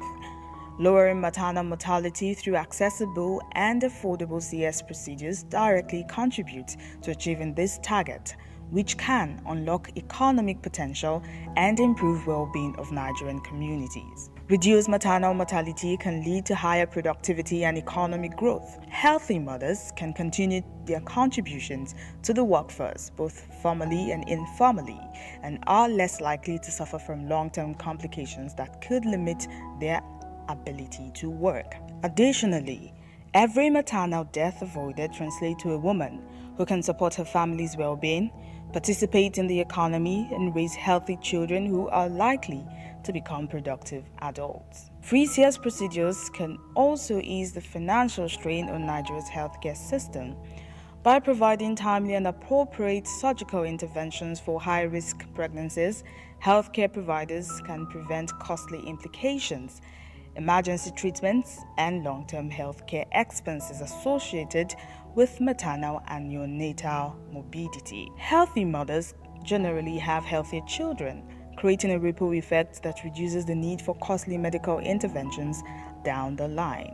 This proactive approach to maternal health care can lower the national healthcare burden, redirecting resources toward preventive and other critical health care services. The economic complications of this are vast. Studies indicate that every dollar invested in maternal health can return approximately $16 in economic benefits due to the combined impact of improved productivity, reduced healthcare costs, and a healthier future generation. By removing financial barriers to critical maternal health services, free CS procedures help alleviate poverty, especially for low-income families who might otherwise face catastrophic health expenses. Investing in maternal health through free CS procedures fosters a healthier population. This initiative ensures that more children grow up with mothers who can provide them with the care, nutrition, and support needed for proper development, which is crucial for breaking cycles of poverty and poor health. Healthier children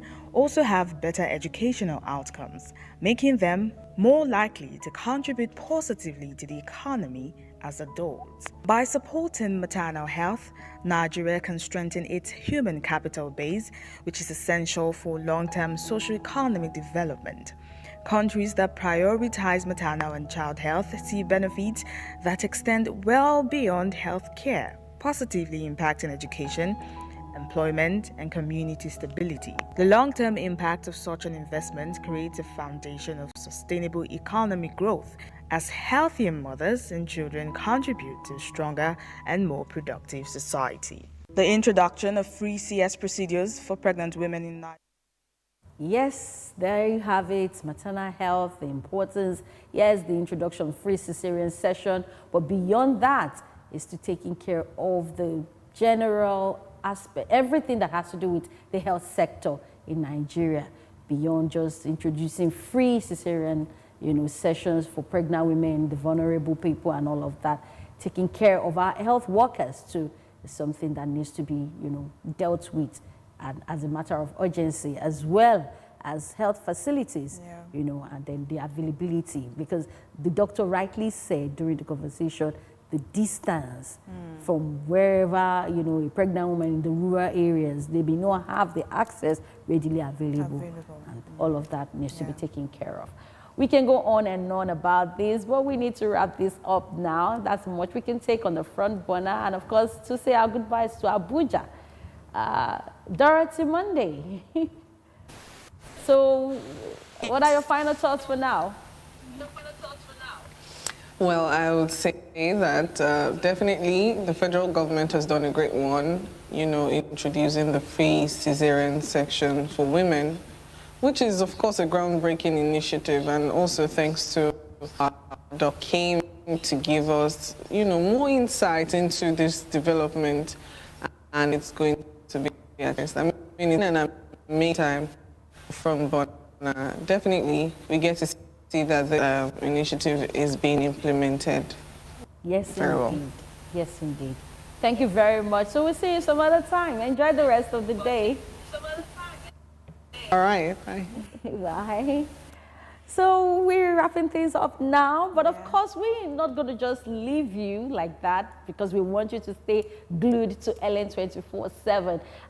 Some time ago, myself and Taylor had a very interesting conversation with, you know, an expert. You know, I think there were 2 experts on set talking about plant-based diet, and we thought it is good to bring that back. Let people start, you know, being more conscious and eating from the soil. From the soil, I like that. Yes. Well, in the meantime, for now, Taylor. I am Tahila Ogbole. And I am Olasumbo Okoromi, and we'll leave you with this discussion on plant-based diet. Till we come your way again, continue to live healthy. Stay healthy. Bye for now.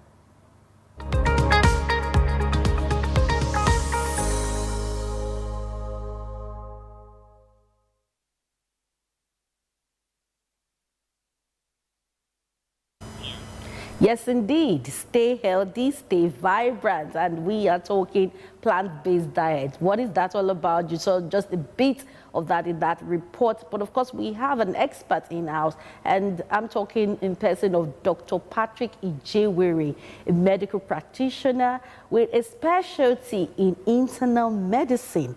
He is the medical director of a natural hospital called the Carib Health Group, located in Ikoyi, Lagos, Southwest Nigeria. Good morning, Dr. Good morning. Patrick. Good morning.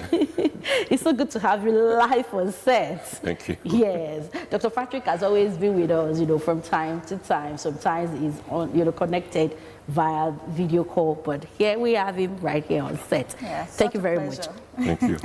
Okay, we just saw a bit of a, I saw you nodding, you know, all through that report, and I'm sure you have a lot to say, because you in particular, your wellness center, that's the Carib Health Hospital, is basically Grain that grows in the Middle Belt and the North. Oh, it seems you know it. She's from the Middle Belt. Awesome. Wow. I said, please, I want to know this grain more. Can I go and get some of it? So we took me to the market.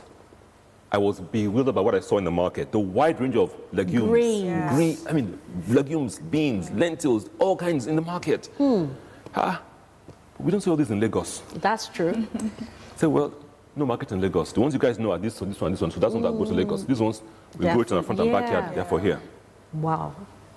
We are tremendously blessed with a wide variety of plant-based foods. Truly that we don't need to beg anybody for food. We have it here abundantly. Now, a lot is coming to my mind. I don't tell you. You want to cut in here? I would like to ask, I know that being vegan is a lifestyle, and where you're coming from, you're talking about nutrition, being, you know, the plant-based diet. So what differentiates being vegan and focusing? So if I want to focus on eating plant-based foods, does that automatically mean I'm a vegetarian? Yeah. No, it doesn't. Okay. They're a bit different. Plant-based nutrition is you're eating close to the earth. The bulk of your food should be fresh, preferably organic. Yeah. Plant-based nutrition means that you're avoiding processed foods. Vegans will eat a bunch of processed plant foods. Whether it's processed, I mean, today you can buy plant-based hamburgers. You can buy plant-based, all kinds of plant-based processed foods. Okay. But with chips and you name it. Yeah. No. Okay, no. Okay. If you're plant-based, even there are certain oils you avoid. Okay. For example, you avoid GMO oils. Corn oil, soybean oil, canola oil, you avoid them. You avoid those ones. You go with natural oils. So you're talking about coconut oil, Red palm oil, olive oil, olive oil. and some groundnut oil. Wow. Yes. Very interesting. Now, you've just told us your own story of how you came away from, being an asthmatic patient. Asthmatic carnivore. Wow, okay, to now health. Now, let's talk about how plant-based diet can help cure chronic diseases. You're talking about diabetes, cardiovascular disease, such as what you had, and cancers. Talk about that and how can it really help? All right, let's come from different perspectives. Yeah. I will give you biblical perspective, my great-grandma's perspective, okay, a medical historical perspective. Okay. Let's start with biblical perspective. Yes. When God created man, put man in the garden, what's in the garden? Plants. Plants, yeah. Plants, and then animals, actually. There were plants, but animals too. And he said man should tend the garden. Yes. For the most part, man was eating garden food, plant-based foods. Yes. And some would say until the flood, when certain animals, 2 by 2, were saved in the ark. And then after the flood, what was there? The land was pretty much decimated. Yeah. And that's where animal food came in. Some more expert in biblical scholarship will say, if you look at prior to the flood, people were living till 800, 900 years. Subsequently, dropped to 100, 200, and even now, we're telling us it's about 50 years of age. All right. Let me look at my great-grandmother's perspective. I saw her many times when I was a little child and we would go to village. This lady was over 110. 110 years old. Yes. That's remarkable. Honestly, that was really the first school that I think God said I must see at that age. See her in action. Energy. Every morning she was about the first to wake up. She would sweep the compound, front of the compound, and you cannot take broom from her. She'll go back and chase you away. She'll carry firewood to start fire because it's an outdoor kitchen. Take a bath, eat her food, pack a basket off to the market to meet her peers in the market and just with them. That's 110 years Her old. peers in the market were mostly in that age group. Wow. Wow. She passed away, our best calculation, over 120. I never saw her take Panadol, paracetamol. Any medication, so to say? At all. Great-grandma would just walk past a plant, pluck a leaf, put them out, start eating it, and keep moving. Never saw her use toothpaste or toothbrush. Chewing stick. This is interesting. Just always chewing stick. Wow.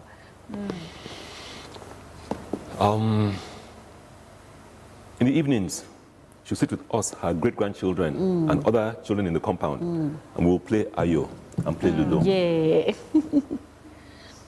She was complete. She was complete at that age.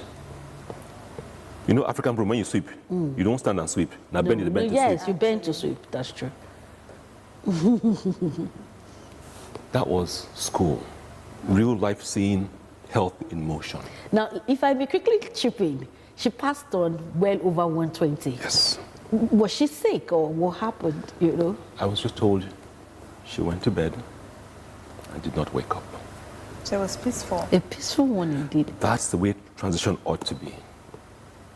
And sometimes these elders tend to know when it's time to go. Yeah, some of them do know. They will do things like call people around, bring everybody around, or tell certain stories. Yes. Like as if they are passing on stuff and then they just they step aside.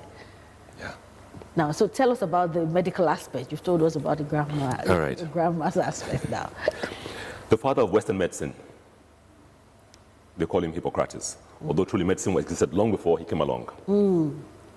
There's several quotations he has, or credited to him.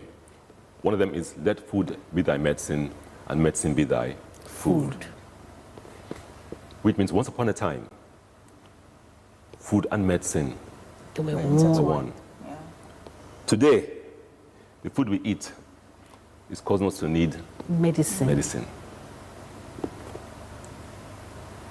more expensive. You're buying two things instead of one thing. So historically in medicine, they knew that food could be not only nutritional, but also medicinal.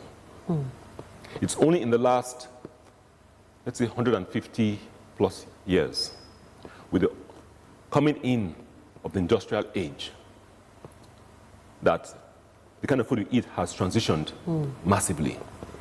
And if you find books written in the late 1800s and early 1900s, doctors then documented this transition. Often when I come here, I bring some books with me. Yes, please. I have two books with me here. Let's see. I think This is Max Gerson, a cancer therapy. Cancer therapy. German-American doctor, internal medicine doctor. Okay.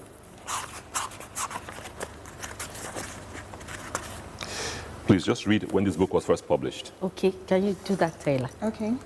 It was published in 1958. 1958. Wow.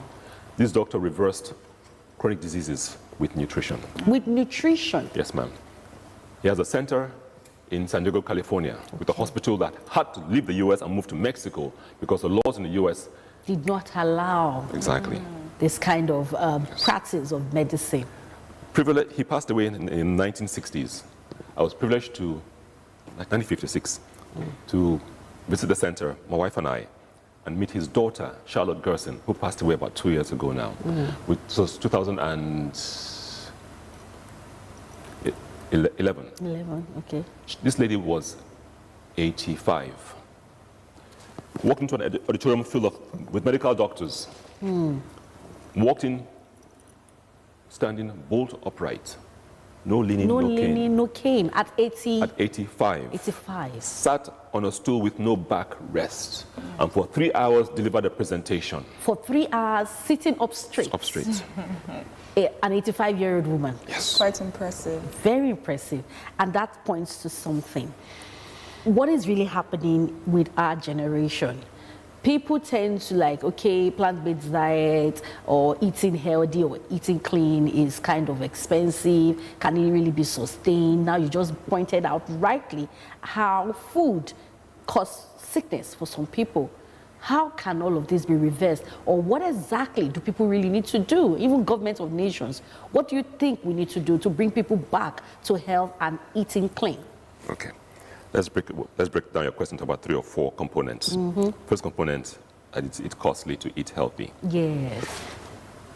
And you rightly picked on my illustration that if food is truly medicine, you're eating on one. Yes. Eat the junk of today, you have to buy the medicine of tomorrow. Tomorrow. It's more expensive. Of course. There's a saying, there's a price we must all pay for health and wellness. Yeah. Either you pay it upfront or you pay it later. You will always pay the price. It's a choice, either upfront or later. If you choose to do a plant-based diet, you have tremendous, tremendous power at your hands. Take four things you like to consume. Let's say ugu, let's say spinach, let's say even tomatoes and pepper. If you don't have a yard, get a bag, one of those empty sack bags. And grow them in it. Grow them in it. This weekend, next tomorrow, we have a bag planting training program at our wellness center. Right now we have a competition going on amongst our staff. Interesting. We have them in groups of 4. And each of them doing this is the third month, doing the bag planting. And we are seeing corn grow. We're seeing tomatoes grow. We're seeing okra has already begun to, you can start harvesting. So, if you opt to be plant dominant in your nutrition, you have tremendous power to reduce your purchasing costs by growing the things yourself. And by the time you taste what you have grown, you will not buy ugu outside anymore. You will not buy spinach outside anymore. You will not, because yours tastes so much better than what you are buying from the market. Yeah. We've allowed certain interests to dominate common sense. For instance, let's look at bread, a highly processed wheat. Bread is not our indigenous food. Well, let me be more exact. Wheat is not our indigenous food. It is not indigenous to Africa or Nigeria in particular. Most of Africa. Most of Africa, okay. Yes, at least West Africa, it's not. Yes. It's brought in, I was brought in by the colonial masters, and somehow we have given it this front seat in our homes. And each time price of bread goes up, there's uproar in the newspaper. True. Yeah. That is one of the most toxic foods that we consume.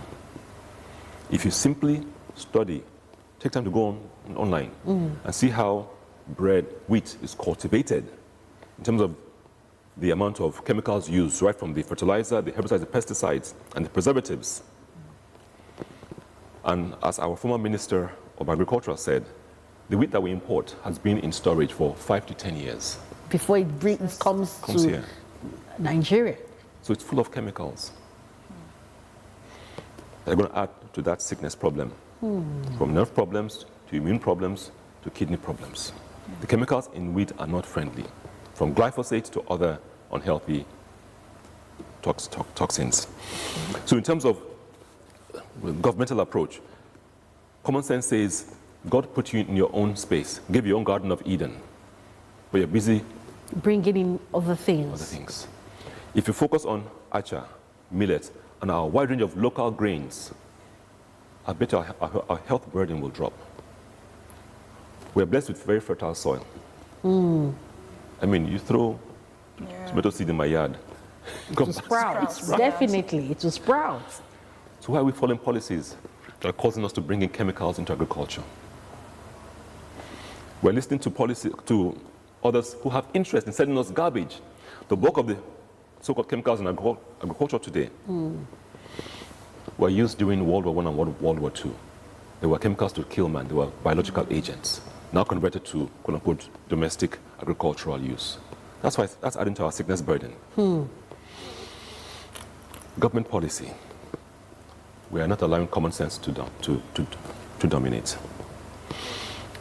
We farm less than 5% of our country. Now we are saying we are bringing in GMOs from somewhere else.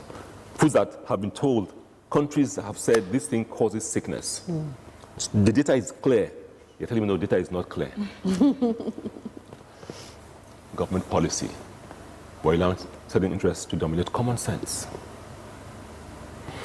If you are spending your hard-earned and scarce economic resources to pay your farmers to develop your own foods that heal you. That are indigenous to us. Yeah.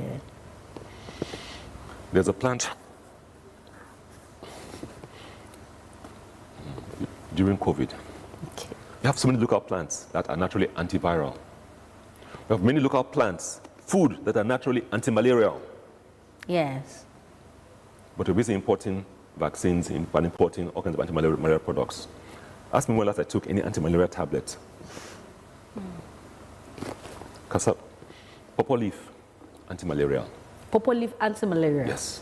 Bitter leaf, anti-malaria. Wow. We all know about the lemongrass. Lemongrass. Anti-malarial. Guava leaf, anti-malarial. Mango leaf, anti-malarial. Almond, that one I call fruit, or almond fruit. Yes, that's leaf, almond fruit. Anti-malarial. Anti-malarial. Ginger. Wow. Interesting. So, hello, your food that is amazing is all around you. Government policy is This is remarkable. falling into other people's interest over local common sense. I know a lot is going on in your mind. So you talked about a burst in energy when you began your new nutrition, and then if you go online, you hear people talk about it too. But then we're taught that carbohydrate foods are energy giving, and then protein foods are bodybuilding. So why is that? And then I would also like you to tell us how we can get the benefits from all the classes of food. Because we In know a plant-based diet. you have to have a balanced diet, so you have to have most of the class of food in your diet. So how do you get the benefit of all these classes of food in your diet if you are focusing on plant-based diet? All right, let's take it into components. First part about carbs being energy giving. What happens after you finish a bowl of pounded yam? You want to sleep. You feel knocked out. Now, have a bowl of salad first, then have the pounded yam. Let me get that again. A bowl of salad. Salad first, Then have the pounded yam. Have the pounded yam. Oh, really? Okay. 3 things will occur. Number 1, because you've had a bowl of salad, you eat less of the pounded yam. Sure. Number 2, the enzymes and the micronutrients the body needs to digest that bowl of fufu pounded yam are abundant in the salad. So it prepares your stomach much better to digest the food with ease, which means that narcoleptic, that sleepy episode afterwards will be much reduced, if not totally absent. Number 3, for your cells to utilize the carbohydrates, it requires those micronutrients that are present in the plants, in the vegetables. Exactly. Once upon a time, those nutrients were present in the okra and in the spinach that you put into your ogbono. Yes. But the way we cook the spinach and the we kill all the nutrients inside. So carbs by themselves cannot give energy without the micronutrients to release them. Wow, that is interesting. And that's what many people don't understand. Thank you. So carbs on its own will not give you the energy, except you have the micronutrients from the vegetables. From the vegetables to release the energy. Interesting. I mean, and there's a ton of them. You can go through the entire list from magnesium, so many of them that the body needs for your body, the cells, the mitochondria, to produce energy. Very interesting. Protein are bodybuilding. True, generally true. Again, you need the micronutrients To break it down. to break it down for the uptake and the assembly into the body, whether it's for muscle, for collagen, you name it. Now, you did not mention fats. Yes, fats. You know that ounce per ounce or gram per gram, fats give you more energy than carbohydrates. Per gram? 1 gram of carbohydrate gives you 4 kilocalories of energy. That same quantity of fat gives you 9 kilocalories of energy. Whoa. More than times 2. Yes. So in essence, that now brings to mind when they say you gather more calories from fat. And the calories now is the fact that when you don't burn it, they now store as excess fat in the body. Okay, getting it now. It's making sense. You ingest the fat, you also need the micronutrients. Nutrients. Okay, very interesting. When you introduced the program, you used the word complexity. I noted it down. You see, we are the ones who have made it complex. God in his design made it very simple. Very simple. I mean, you throw the seed in the ground, it grows. It grows. And once upon a time, you could just go to the stream and get clean water. And be okay, yeah. Today, we are told you must put fertilizer and chemical in the ground.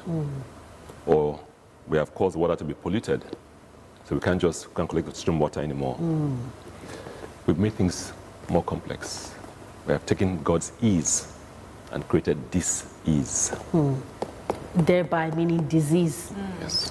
Now, she asked the question, and you haven't answered that one. How can one make the best out of a plant-based diet, getting all the nutrients in it? It's a journey. There's a lot of knowledge. Okay. Knowledge which truly we should have been taught as children, either by parents doing it as exemplary or in school. So the first thing is to gather the knowledge. You can either go online, do a lot of research, watch videos online, or get a team of folks or nutritionists to guide you along the journey. The information is there. And there's such a variety that we have. If you don't have access to it, there's networks that will get you access to it. There's organic networks, for instance. And then you just enjoy the journey. The journey of finding the items, preparing the items, and savoring the ingestion. So I would like to ask, because I remember we have a footballer that played for Arsenal at the time, Hector Bellerin. He had to start going on this particular kind of nutrition, plant-based, and after time it began to show, because you know it requires a lot of energy to play football, and it began to show. He had actually his performance improved, but he began to have a lot of injuries. Any little thing, he's on the ground and all of that.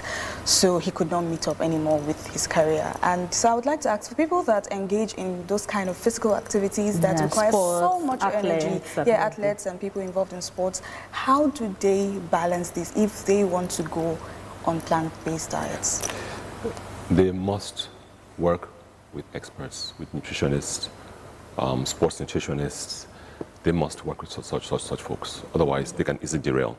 There are stories of folks, vegans, who end up with severe health conditions. I mean, if you're a vegetarian, for instance, and you're not consuming things that give you a lot of vitamin D, and you're a professional, and you're not going out into sunlight, or eating oily fish, or eating mushrooms, your vitamin D will deplete. After a while, your bones will suffer. After all, your immune system will suffer. So they must work with somebody who understands the nature of consuming plant-based. And not everyone is ideal for plant-based. There are some categories of folks who have certain chronic ailments. You must take them off all animal-based products for a period of time till the body heals. The body now also rebuilds its redundant capacity before you now introduce the animal products gradually back in. Okay. That's very interesting. Now, you just mentioned the fact that there are some people that may not be able to go on a plant-based diet all the way. Can you talk to us more about this? Are there persons that shouldn't go on a plant-based diet at all? Okay. For example, mothers who are lactating. Okay. We advise let them have their... I have colleagues who are plant-based who would disagree with me. Okay. But I think mothers, for the most part, should have. We have clients who have certain health conditions where they either have gut issues and certain plants cause certain reactions to them. We know that certain meats are high in some micronutrients like glutamine. There are a few others that meat has. We may introduce those to such clients. Okay. So it's on an individual basis. Now, having said that, let me give a wider picture. There's a book published about 20 years ago called The China Study.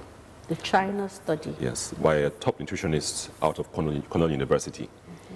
And he spent 18 years doing this research with a team of folks in China, along with the Chinese experts. And they found that those in the rural areas who are mostly plant-based are much healthier than those in the cities who are consuming the more westernized diet. In addition, he noted that people who ate 5% or less of their meal as animal protein, animal products, were also quite healthy. Those who let me rephrase that. Yes. In the study, if you ate 5% or less, your cancer genes were suppressed. Okay. When people began eating 20% or more of animal protein, their genes for cancer switched on.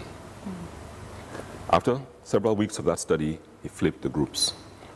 Those who were doing 20% now went to 5%. Those who were 5 went to 20. And they saw the flip occur. Those who were 5 before and had their genes suppressed or switched off, going to 20, switched on their cancer genes. Those who were 20 came down to 5, switched off their cancer genes. This is saying that the field of genetics, which we love to say is the cause of our ailments, Daddy has diabetes, therefore you have it, is totally outdated. Wow. We have the field of epigenetics. Your genes are simply your train tracks. you get to choose what kind of train runs on those tracks. Oh.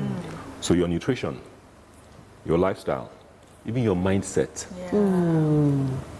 can switch on the genes, off the genes for various chronic medical conditions. Very interesting. Now, you just said that the ideology of saying that when your parent has a particular disease, you're prone to it, that actually triggered off something in my mind. That is quite interesting. Can you quickly just, tell us a bit more about that? Because before now, we've always said, okay, when your parent is hypertensive, that is, you are prone to be hypertensive, and the likes and the likes, yes. You are prone, but you don't have to be. You don't have to. Your choices will decide if you switch on the genes for high blood pressure or not. Your choices will decide if you switch on the genes for diabetes or not. Now, what about in families that don't have any high blood pressure and suddenly you have high blood pressure? Has high blood pressure. Not only are you damaging yourself by allowing your lifestyle to cause high blood pressure, you can now alter your genetics, whereby your next generation carries a gene for high blood pressure. Okay. And it's the beauty of how God created the world. The flaws of your parents don't have to be yours. Exactly. Very true. If you get the knowledge or the information to make the healthier choices. Now, during this course of conversation, you've talked about animal-based foods in a very, I don't know, now you're making some of us that love meat to start thinking, so I will do without meat when how can this be, incorporated, one, and then two, if you grow your own livestock, if you rear your own livestock, maybe control what they eat, maybe their diet is plant-based and all of those kind of things. Yes. Can that really be incorporated as plant-based diet? It makes a huge difference. We wouldn't call it plant-based, but it makes a huge difference. Okay. If you grow your own chickens. If you rear your own chickens. rear your own chickens. Yes. Where they eat the natural food, the ugu, the bitter leaf, the spinach, even the little worms in the earth, they eat that food. You let them roam. Roam. Yeah. Sunlight. Those chickens are healthier than eating the commercial chicken. Commercial chickens, which normally should grow in this much time, are given injections to grow in this much time. Yeah. They're given antibiotics. We know about that. All kinds of injections so they grow so quickly that ends up compromising the quality of the meat, because of the cows, of the milk, and passes on those chemicals to whomever consumes those products. So if you give the cow the antibiotic, ends up in the milk. Mother drinks the milk, she takes in that antibiotic. And chronically that can create antibiotic problems or resistance or even damage her healthy gut bacteria. Your gut bacteria, your microbiome are very much responsible for our immune system and a lot more. So yes, grow your own, cultivate your own, rear your own. Makes a lot of difference. Yes, feed your cows pure grass, not the GMO corn and soy that the commercial places are giving them. If you have fish, feed your fish natural food. Don't give them all this imported packaged GMO stuff. Yeah. Now, we keep talking about GMO. Maybe you could talk to us a bit more about that, because we see situations, especially in the Western world, and I have siblings that talk about the fact that you can't even get organic products, easily, that it's quite expensive and all of that. Now, Nigeria and some other African countries are introducing GMO. They're making it look like as if it's the silver bullet and all of that. What should people really know about GMO, and why should they avoid, GMO products? And why should, right now, even here, we are still like graced because you can still walk into your farmer's market, in the open market, local markets, and pick any kind of products, farm produce, and you're good to go. But that's not happening in some Western world. And why should, Nigerians, the public, the government, be weary and hold on to this, our local markets, and not let it go, by introducing GMOs? You've asked several questions. I have, honestly. There's so many things. All right. Look at the U.S. When GMO was introduced in the U.S. about 30 plus years ago, was done insidiously, quietly. A lot of the researchers at the FDA who were opposed to GMO were either silenced, moved out, or they brought in someone to head the FDA who was pro-industry GMO that more or less relegated their research to the dustbin. Research from the US heavily 30 years ago was anti-GMO, or at least, or at the worst, neutral. The American population had no say. They did not know when their food changed to GMO for the most part. It's in the last maybe 15 years that the groundswell has been coming up against GMO in the US. Why? Partly because doctors are seeing a rise in chronic medical conditions from stomach disorders, asthma, allergies, cancers, autoimmune disorders. And I'm wondering why is this rise occurring? And many of them are finding when you take the clients off or put GMOs and put them on pure organic, their symptoms either decrease or the ailment dissipates altogether. So those who are proponents of GMO need to go and understand why it is that the US disease numbers are still going up. If GMOs are such a nice, healthy thing, why are so many doctors and scientists on that side anti-GMO? It be such a healthy thing. On the global scale, why are many countries anti-GMO? From Russia, that will get you arrested and call you a terrorist for bringing in GMO, to many of the European countries that outright ban GMO or like to only bring it in as a finished product and must be labeled as GMO. So it's your choice if you So want at the end it. of the day, exactly. Here in Africa, Kenya and Nigeria are bringing in GMO and telling us that there's no science that GMO is bad. That is maybe the panacea to our agricultural issue. You know, there's this story about an old man who dropped his key in the house, but there was no light in the house. On the street, there was a street light that was on. So he went out to look for his key under the street light.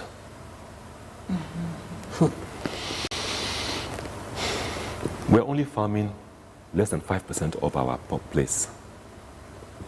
Why do we need GMO? We said to increase yield.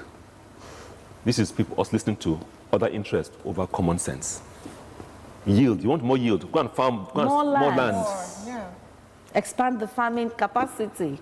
Put money in the hands of the farmers, not buying SUVs. Put money in the hands of the farmers. Encourage people to go organic, people to get into that industry.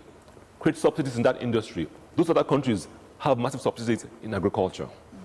Massive subsidies in agriculture. That's why bread is one of the cheap, which is very cheap. Yes, in that side there. They like to throw around this word called yield. That you have more yield if you give GMOs, use GMOs. They are anti-drought, anti-pest resistance. They are chemical tolerant. And you just smile. Do you guys understand that word, yield? I plant one seed of GMO corn. It gives me this much. Let's say it gives me 10. More cobs, so to say. Those 10, I can't replant them. If I do, the yield will drop. I have to go back and get another GMO seed. Yeah. My native seed, I plant one. It may not give me 10 though. Let's say it gives me 5. But I take those 5, I go and replant, get 5 more. 5 more. It keeps increasing. Who gives you more yield? Who gives you more yield? That one or your native one? You know, it's as if there's a hypnosis in governance. That's quite interesting. You know, they throw around this word of you know, okay, here's another common sense. If this box of soil gives me 10 awesome cobs of corn, I plant this GMO seed. This box that gave me 10 now gives me 1,000. Which corn would likely taste better or have more nutrients, be more nutrient dense? The same square inch of soil gave me 10. That's give me 1,000. GMO foods are nutrient deficient foods. And people consume foods that are nutrient deficient, they themselves become nutrient deficient. Yeah. And that is formula for disease. That is quite interesting. We could go on and on this. Very interesting and discourse. Yeah, exactly, because it's glaring to the eyes, and we've come to see the fact that the plant-based diet is still the way to go, and then we need to be wary of the fact that we should localize our own, yield or whatever we want to look at it, agricultural produce. Now, we are wrapping this up. We need to really wrap it up now. What will be your final thoughts for now? You're talking to the people at home, individuals, you're talking to government parastatals, you're talking to institutions that are in collaboration with international communities, talking about agricultural produce and all of that. What will be your thought to them as a medical professional in this field? And you've been practicing this particular diet for the past 18 years. Those at home, number one, plant something. You don't have yard space, get bags and plant something. Grow something that you enjoy eating and let your children participate in that planting exercise. Get them back into hands in the soil. Let your meal be at least 50% fresh vegetables, preferably organic. Before eating the cooked food, have the vegetables first, not last. Have it first. Everybody will be healthier. Foreign interests are not in our best interest. Local interest. By now, our farmers should be so wealthy. The wealth should be at the rural areas in terms of how much we can do it. Awolowo did it. Yeah. I mean, the big institutions of the Southwest, because of Awolowo's bringing up the local industry, especially the cocoa industry. Yeah. First radio station, Southwest. TV station, Southwest. Cocoa house, Southwest. Should cultivate it. At all levels, individual, governmental, and also institutional. Thank you very much, Dr. Patrick Ijeure. You've said it all, and this has been a very deep one, and I'm sure that everybody that has watched has they're going away with something, for both individuals and, people at the, state level. Wow, thank you very much. Really appreciate you being here on this edition of this morning show. Thank you. It was an insightful one. Yes, very insightful indeed. Thank you very much for staying tuned. The morning show will continue.